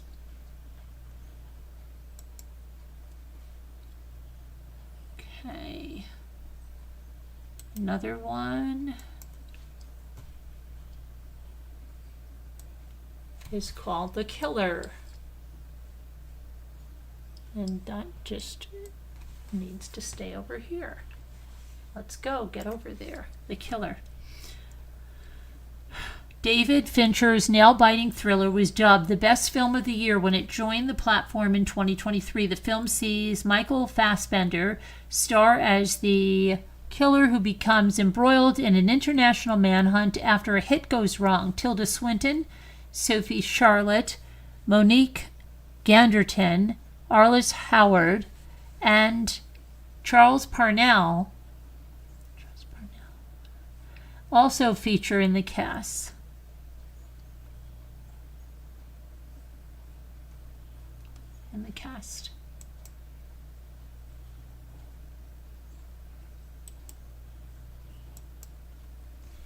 Next one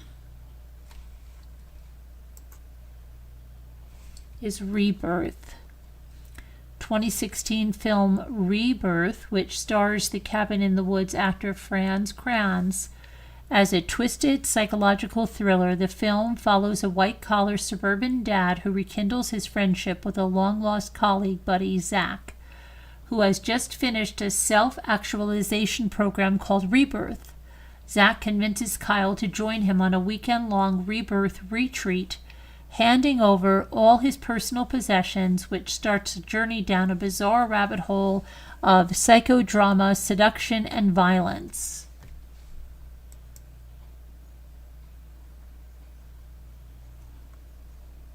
Okay, that's it. That's all there is. That's it. So sorry.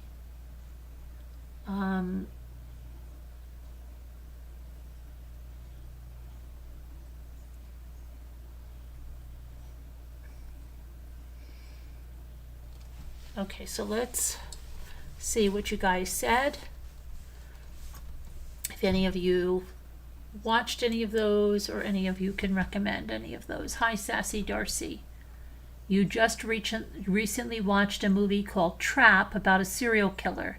It was good. It starred Josh Hartnett. Well, Linda sat down and watched, what was it called? What was it called? It was about a cult. I'm trying to think of what it was called. Do you remember what it was called, Gail? Oh my goodness, it was called...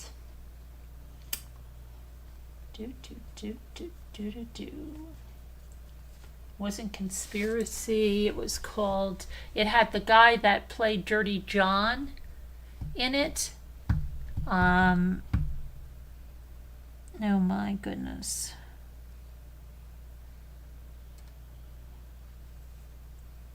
Well, Linda's not here to... Hi, Sweet Melody. How are you, Sweet Melody? How's it going?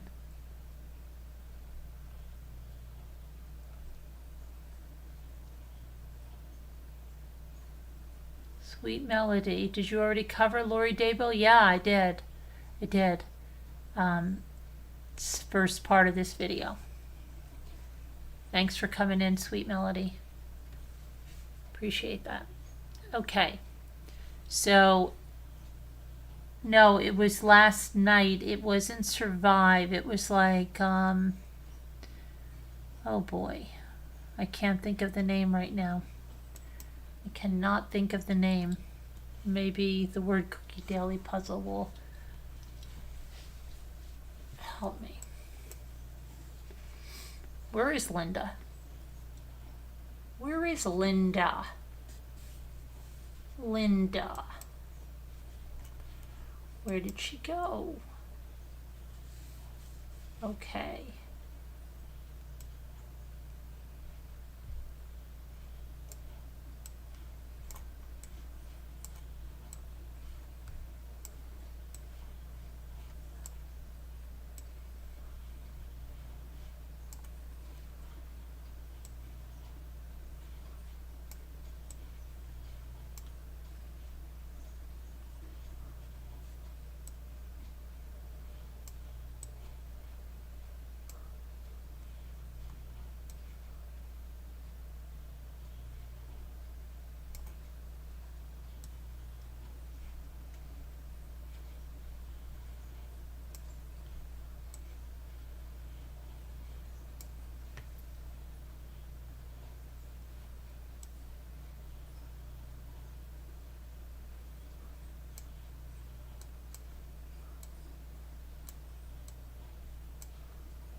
Oh, you got the same thing I did.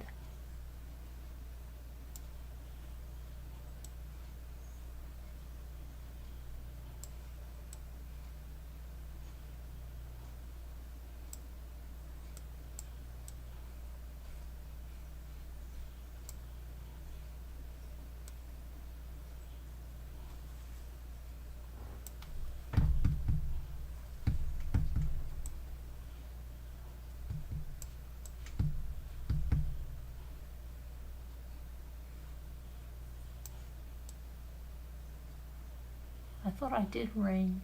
I just did rings. I didn't do ring. Sometimes you forget this. Isn't that crazy?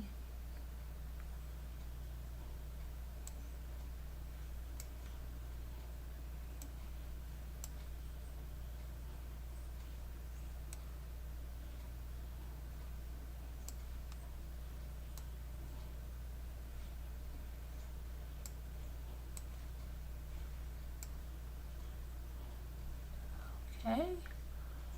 And then we would have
Hi, Murder of Crows.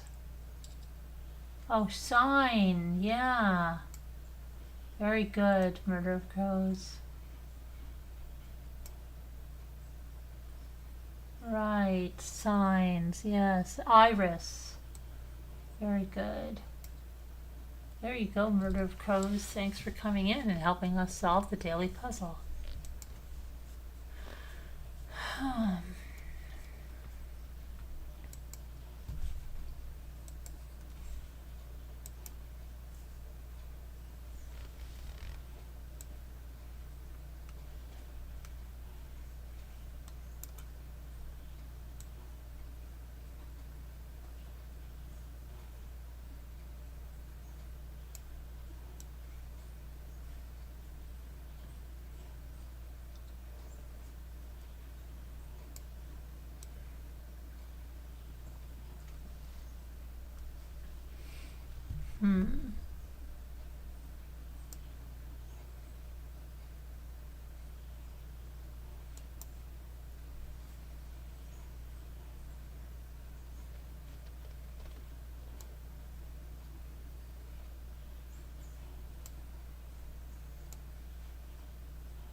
Oh, a romp.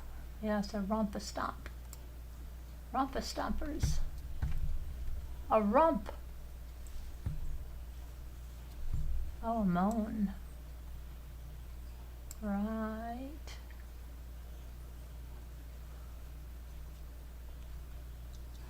An apron. Aha. Very good.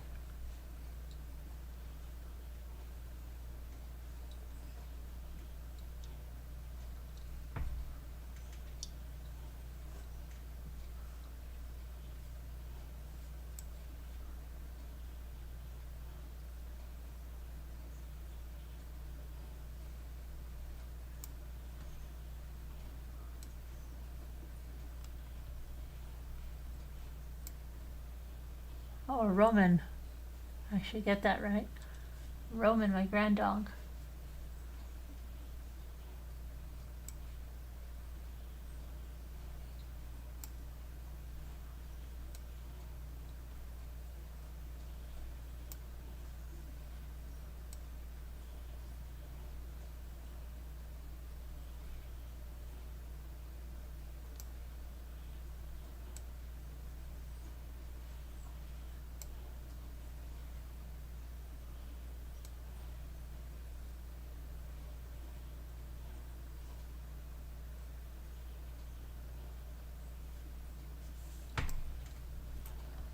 Tried prana and pram. I've already tried those.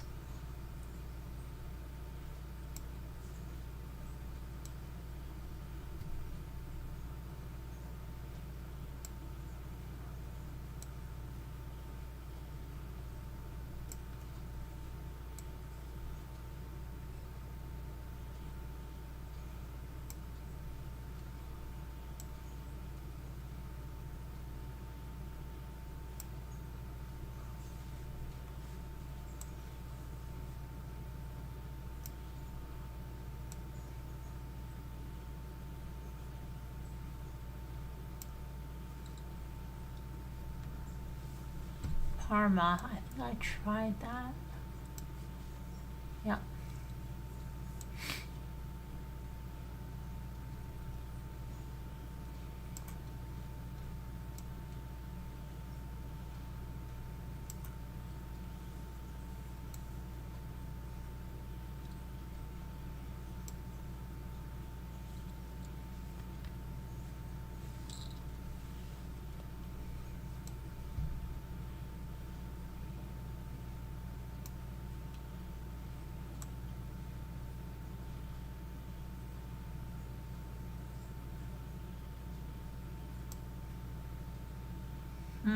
What do you guys think?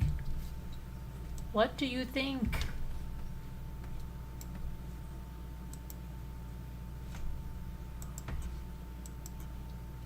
It begins with A.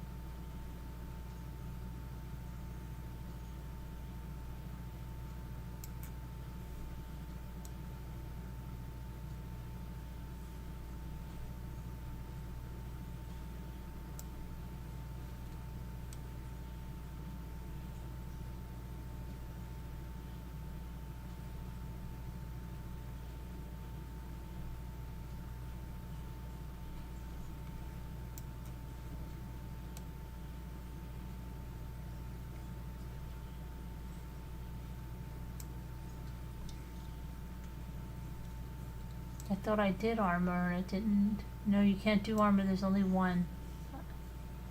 There's only one R.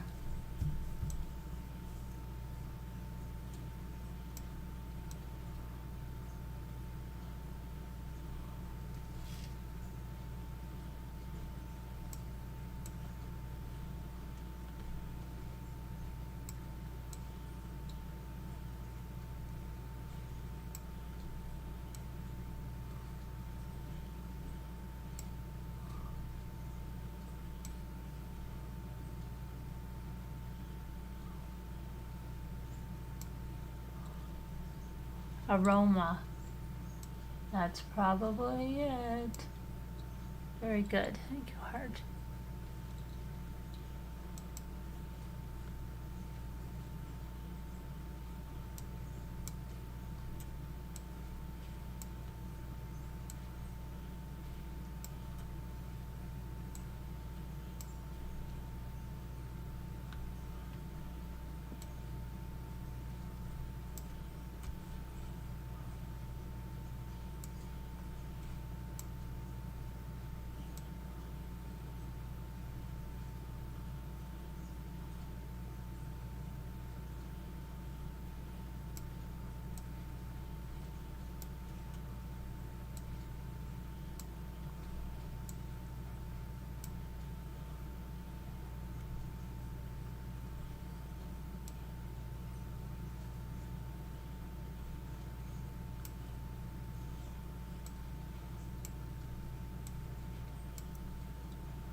Oh, privacy. Very good.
Oh, pair.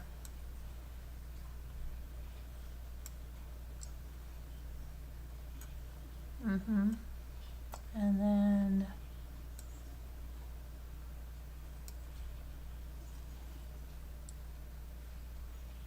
pair, and then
privy.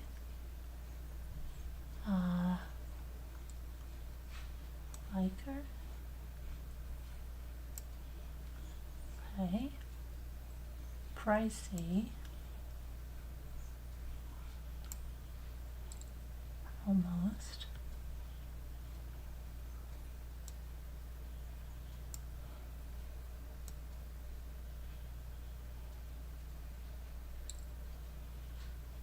Piracy. Very good. Very good. We did good. We did good. Did good together. Okay.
You guys got anything I didn't get? Let's see. Rear. No. Meme.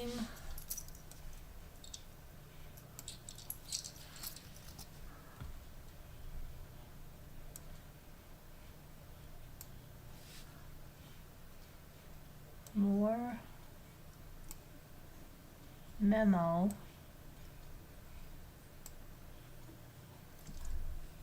Okay. Memorize. Very good. Murder of crows. Memorize. Very good. Okay. Very, very good. Very, very good. How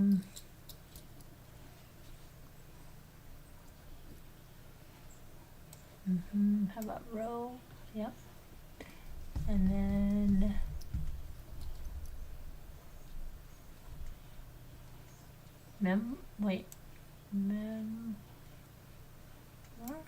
memoir. Yeah. Very good.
See what you got. Lame. Love you got. Okay. Oh, lobe. Okay. Movable. Very good. Right. And then move, right? And how about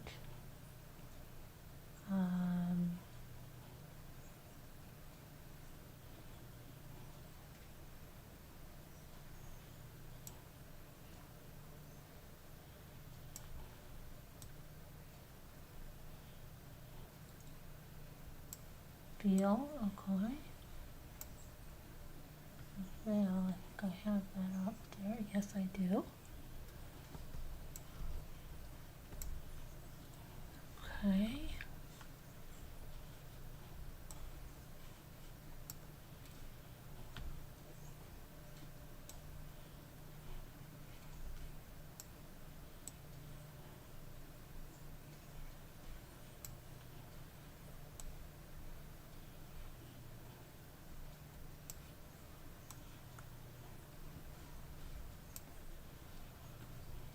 Feel.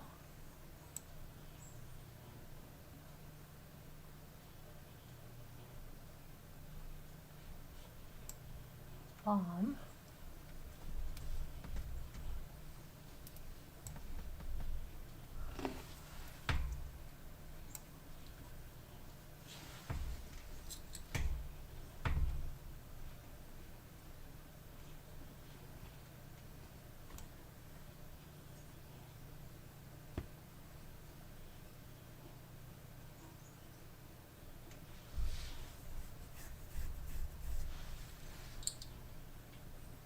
I have bomb.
Oh, lamb.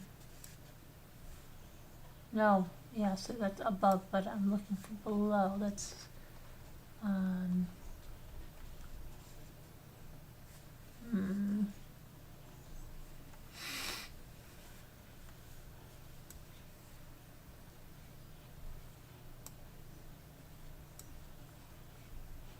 Why does it keep doing that? Stop it.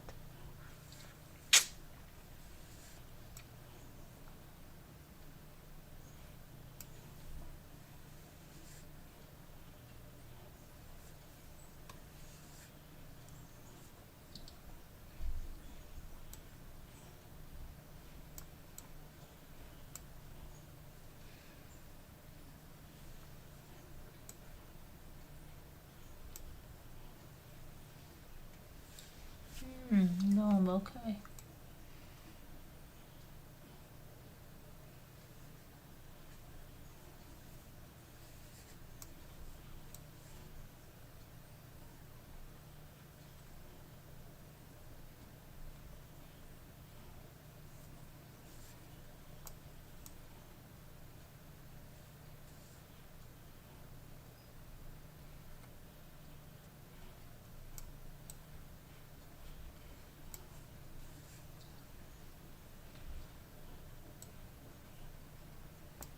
An ample. Okay, you got ample, I got above.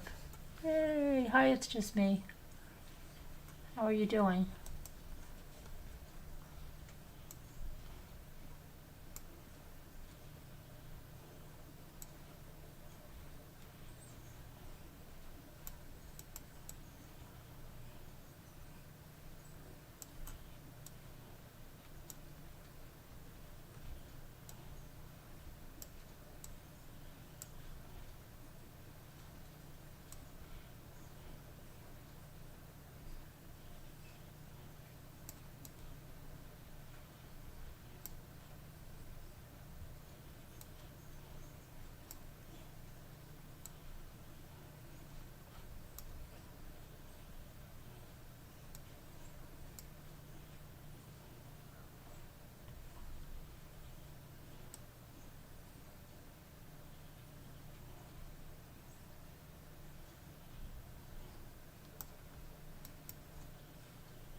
Pink, yeah. Pecking. Ah, very good.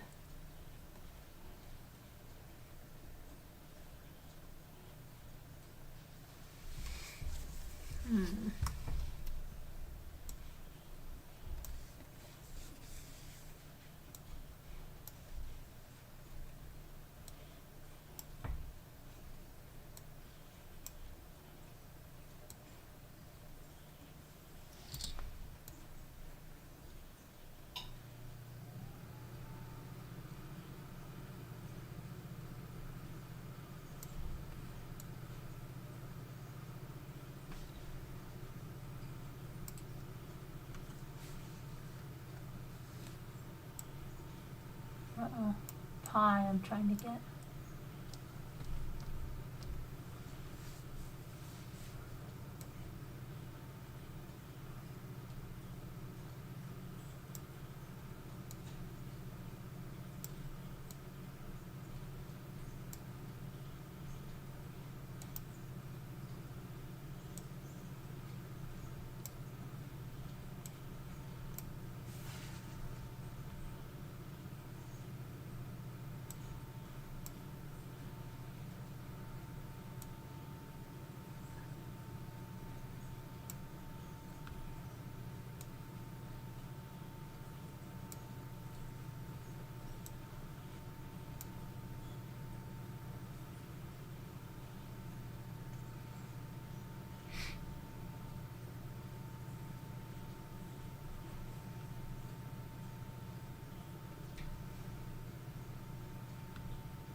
Ping. Ping the router. Okay, let's see. I already have pick, ping, Nick.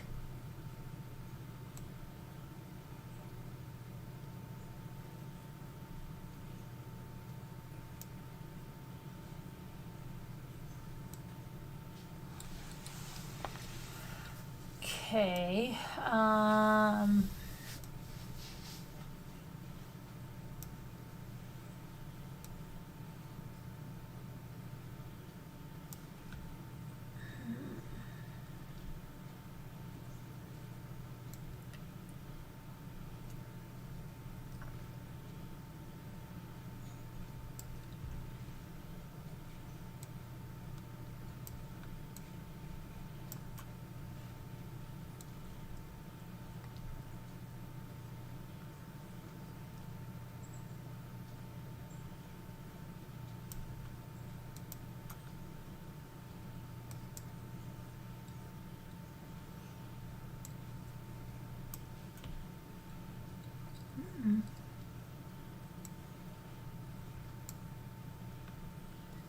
thought we had king. Oh boy.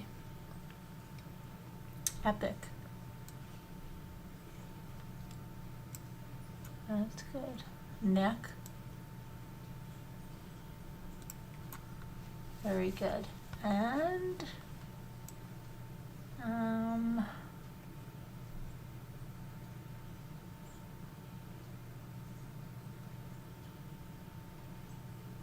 oh, nice. It's nice. It's nice though. You could have nice things. Nice. Nice. Nice.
Let's see.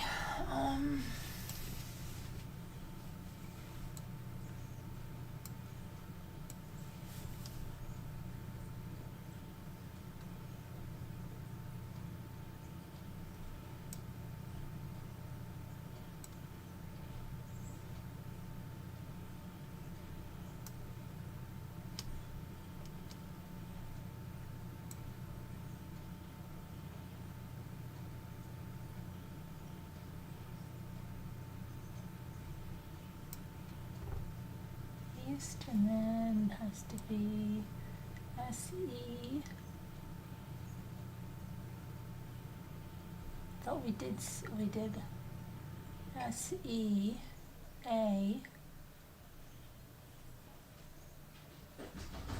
Thought we did seat.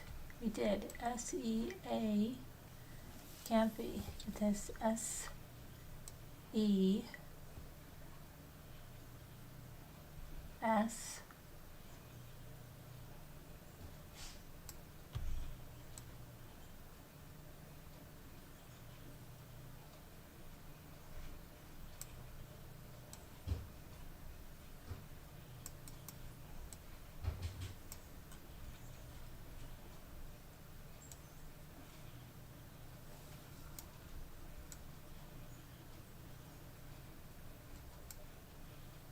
There we go.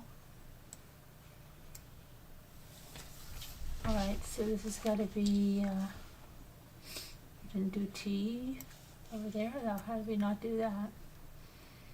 And then we got to do SAT, right? That was easy.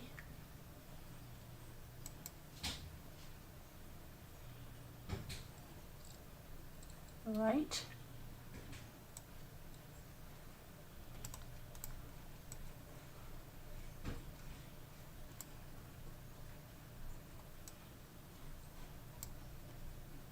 Mission bells. Okay, mission.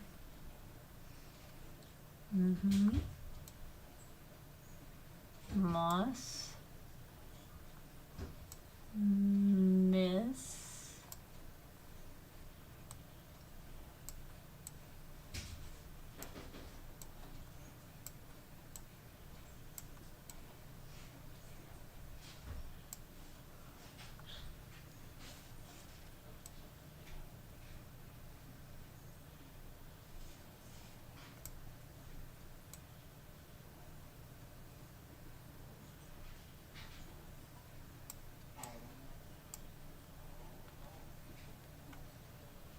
Uh-oh, what happened? How did we finish that? We finished that? I didn't even see we finished it. Did you? I didn't even look at you guys at all. That was weird.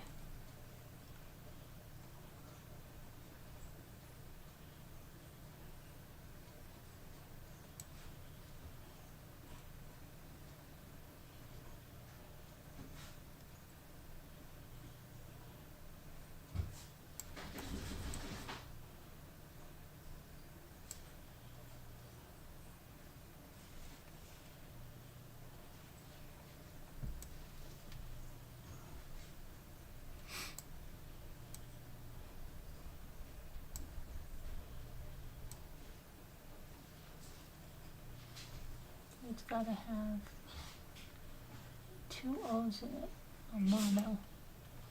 Okay, and this has got to be, oh, monsoon, no.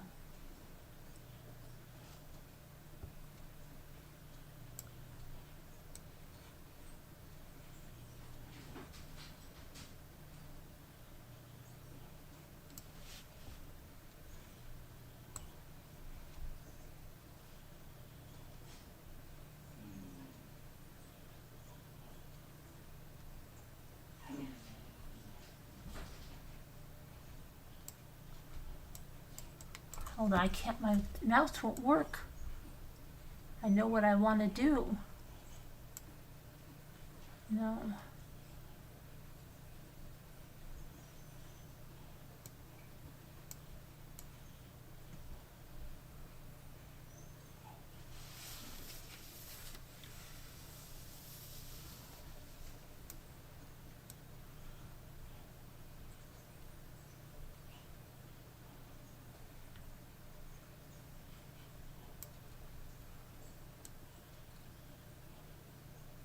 I thought that's what I put in there. Didn't I try that?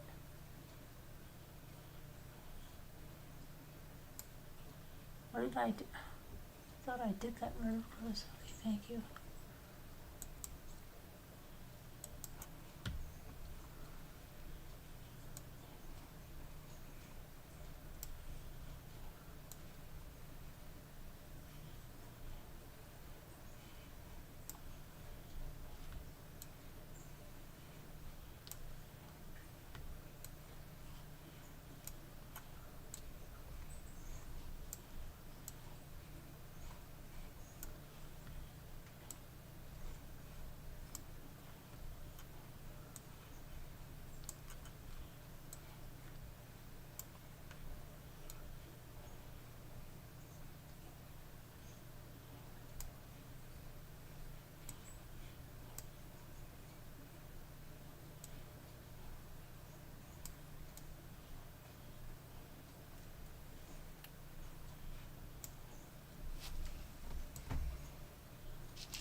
there.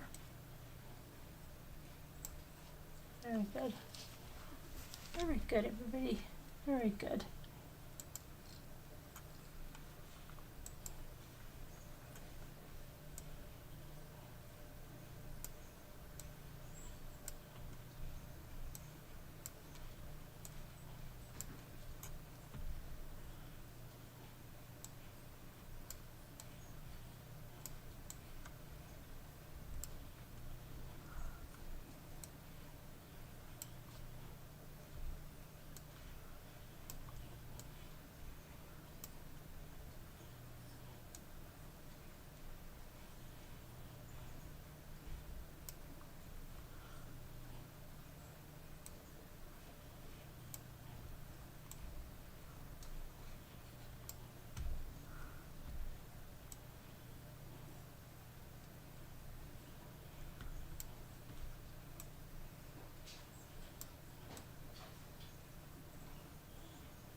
Let's see what you guys got.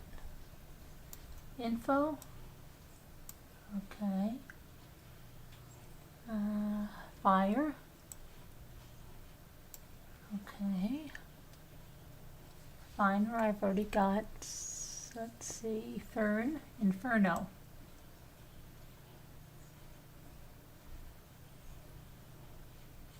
Very good. Where the red fern grows.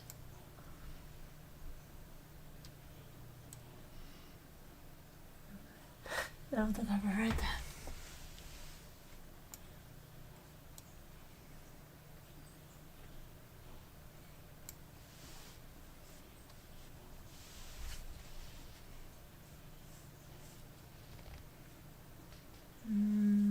Let's see. Fern ripe. No, there's no P. Oh, rife. Okay. My mistake. Okay.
Okay, and then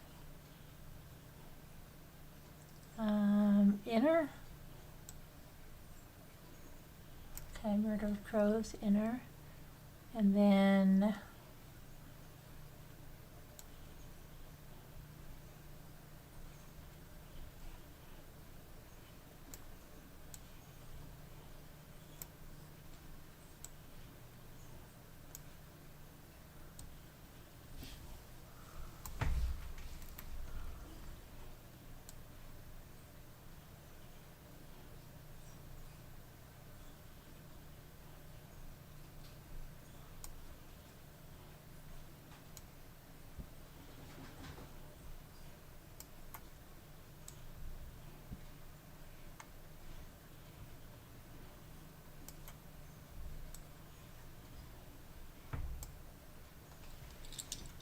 infer.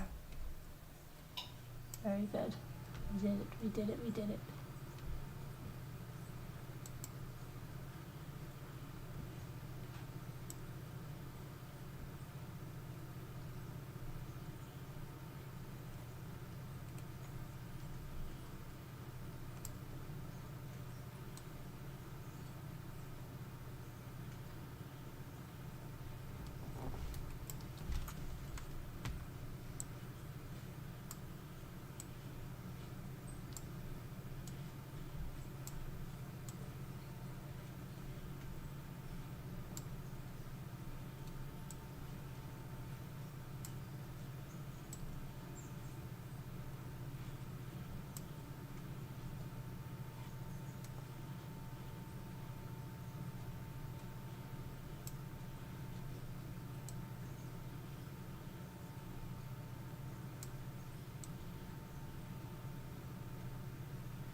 Hi, Victoria. How are you?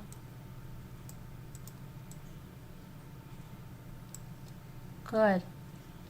Glad you're good. I'm glad you're doing well.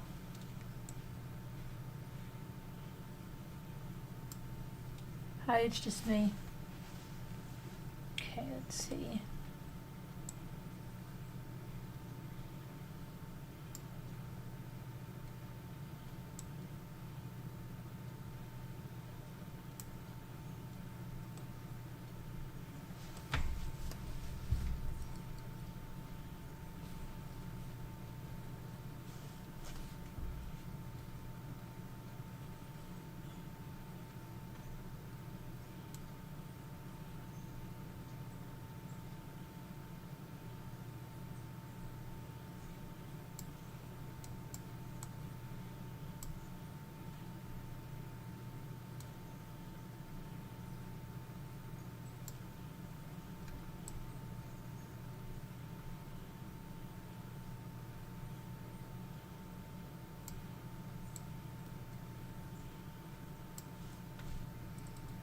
What is this?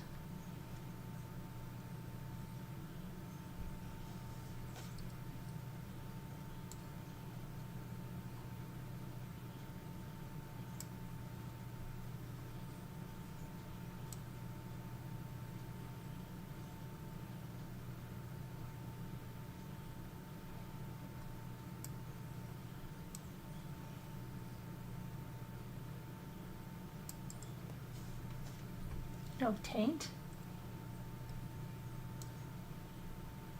No, there's only one T.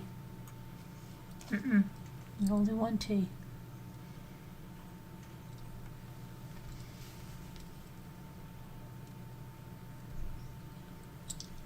We're wrong. Boo. No, we're not going to boo you. We don't boo anybody here. What? They're very bad.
Mania. Beautiful. Very good, Victoria. I know crows coming in there.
Commonly.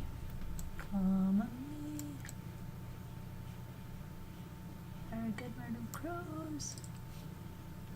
Coolly. Very good. Heartbeat wise. Loon. Okay.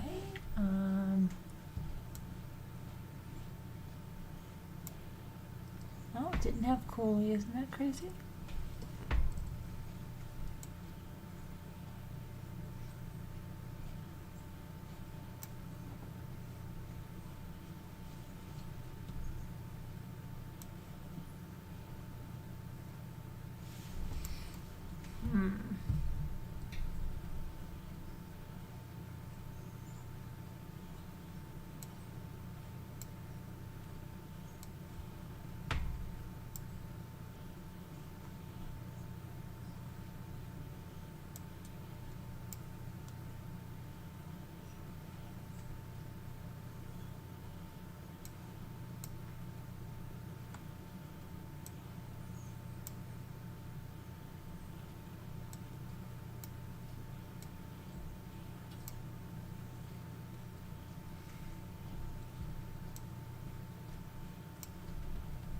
Only very good.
I got ignition too. You got ignition.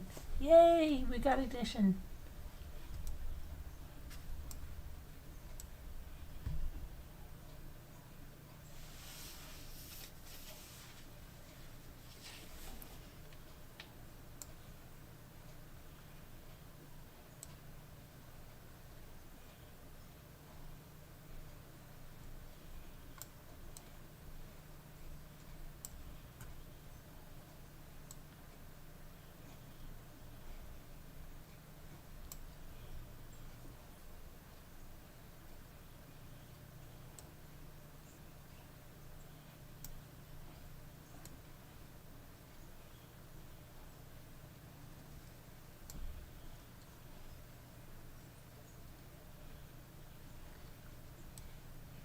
into. Okay.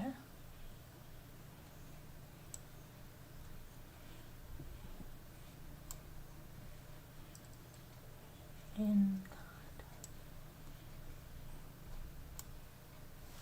Very good. We've almost got another advancement. I don't know if we should just keep going. We'll see.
pinned. Okay, very good.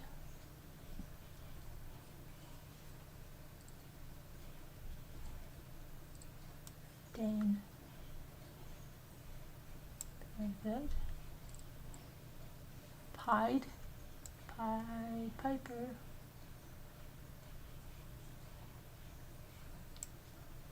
Good.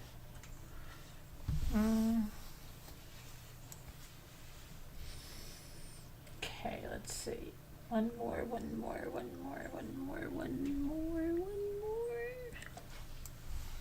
Nip. We did it. So close to another advancement. We did the whole thing here. That's just crazy. I don't know if we've ever done this before. It might be a record.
Lava.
Okay, liable, I got lava. Valuable. Very good, murder crows.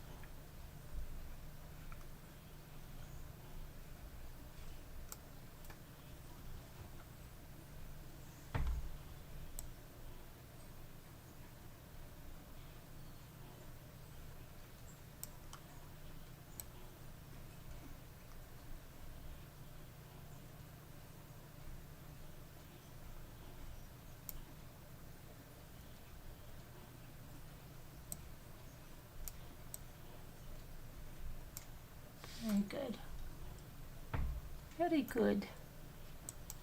Art, yes. Murder Crows, yes. Victoria, everybody.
Manual Murder Crows. Very good.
autumnal.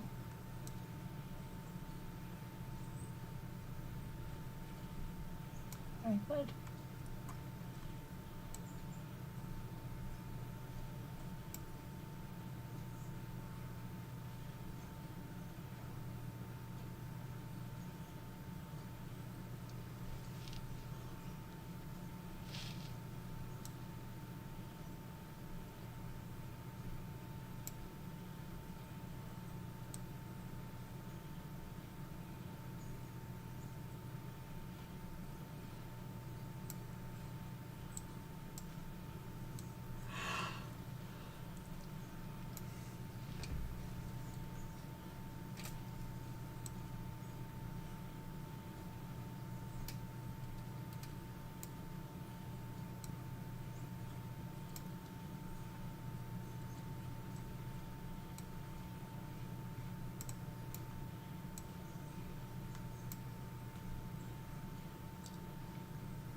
That one, okay.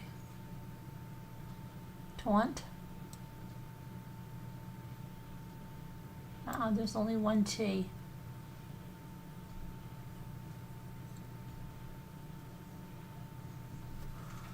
Hmm.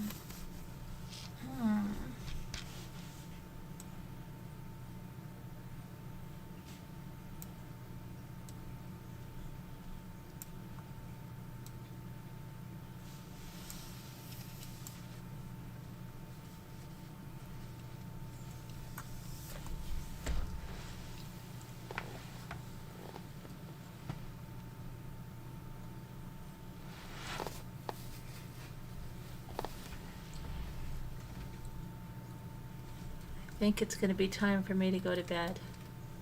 I think it's going to be time for us all to go to bed.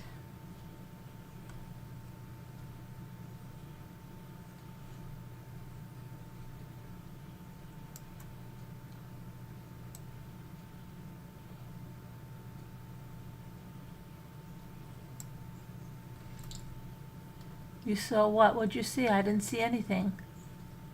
I don't know what you saw. What did you see? Tell me what you saw.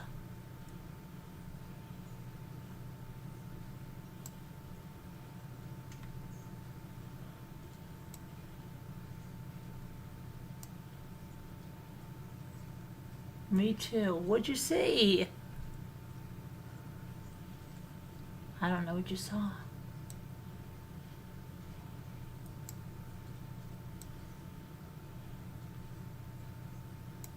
Only one T. Oh, right. Right. Mm-hmm.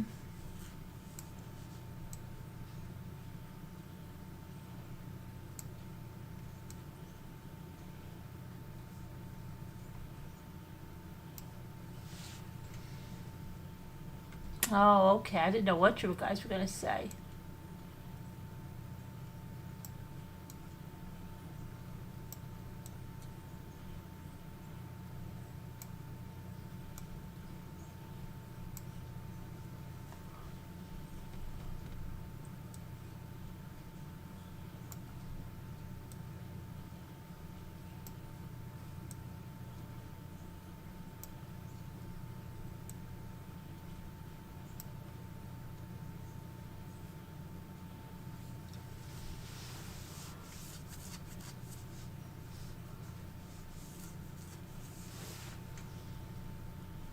Tuna.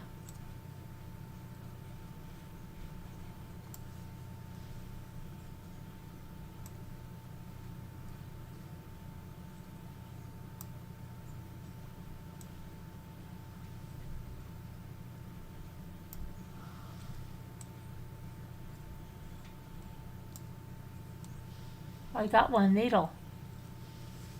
I got one.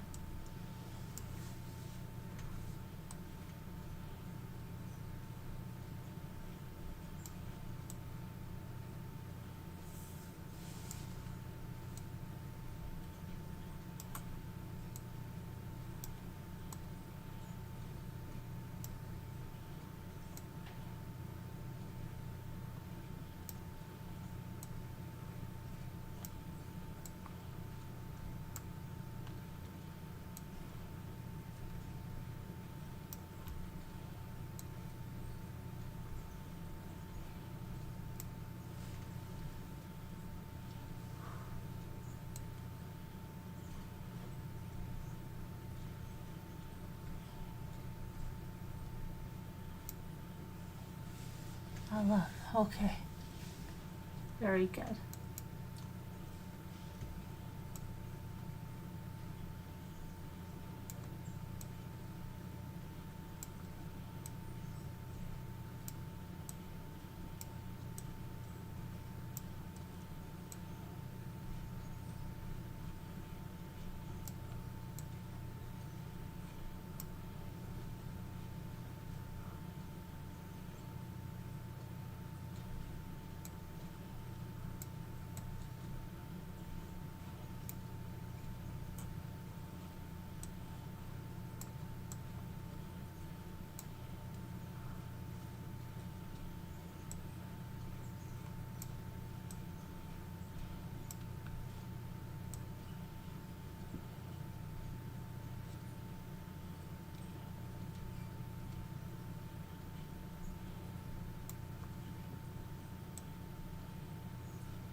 Yay! We had an advancement. We might have done this. Oh, this is the advancement. We might have done it first. We've always got to play the second one. We did it all the way to an advancement from 0. I don't know that we've ever done that here.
Okay, we got an advancement. We're not a grape anymore. We're a kiwi. And we gotta play this one. That was expected.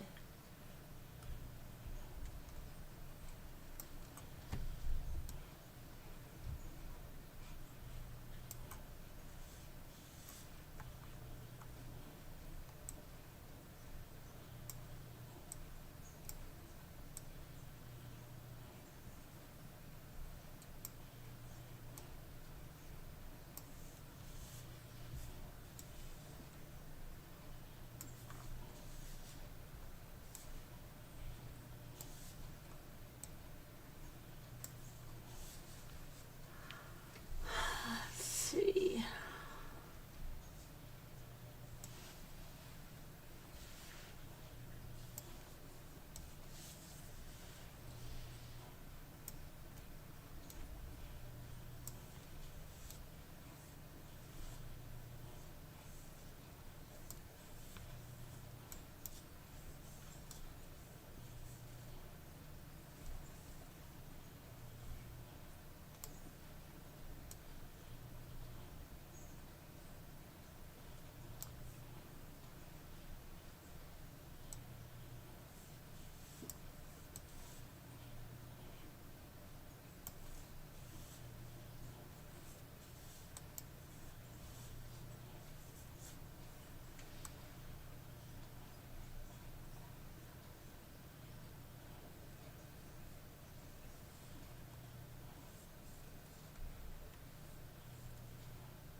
Accept.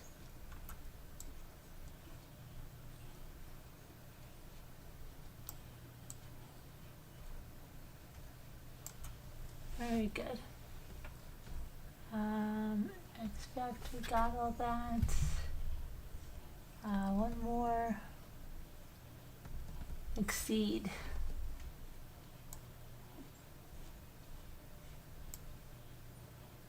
Very good, we did it. Okay, we have to call it quits now.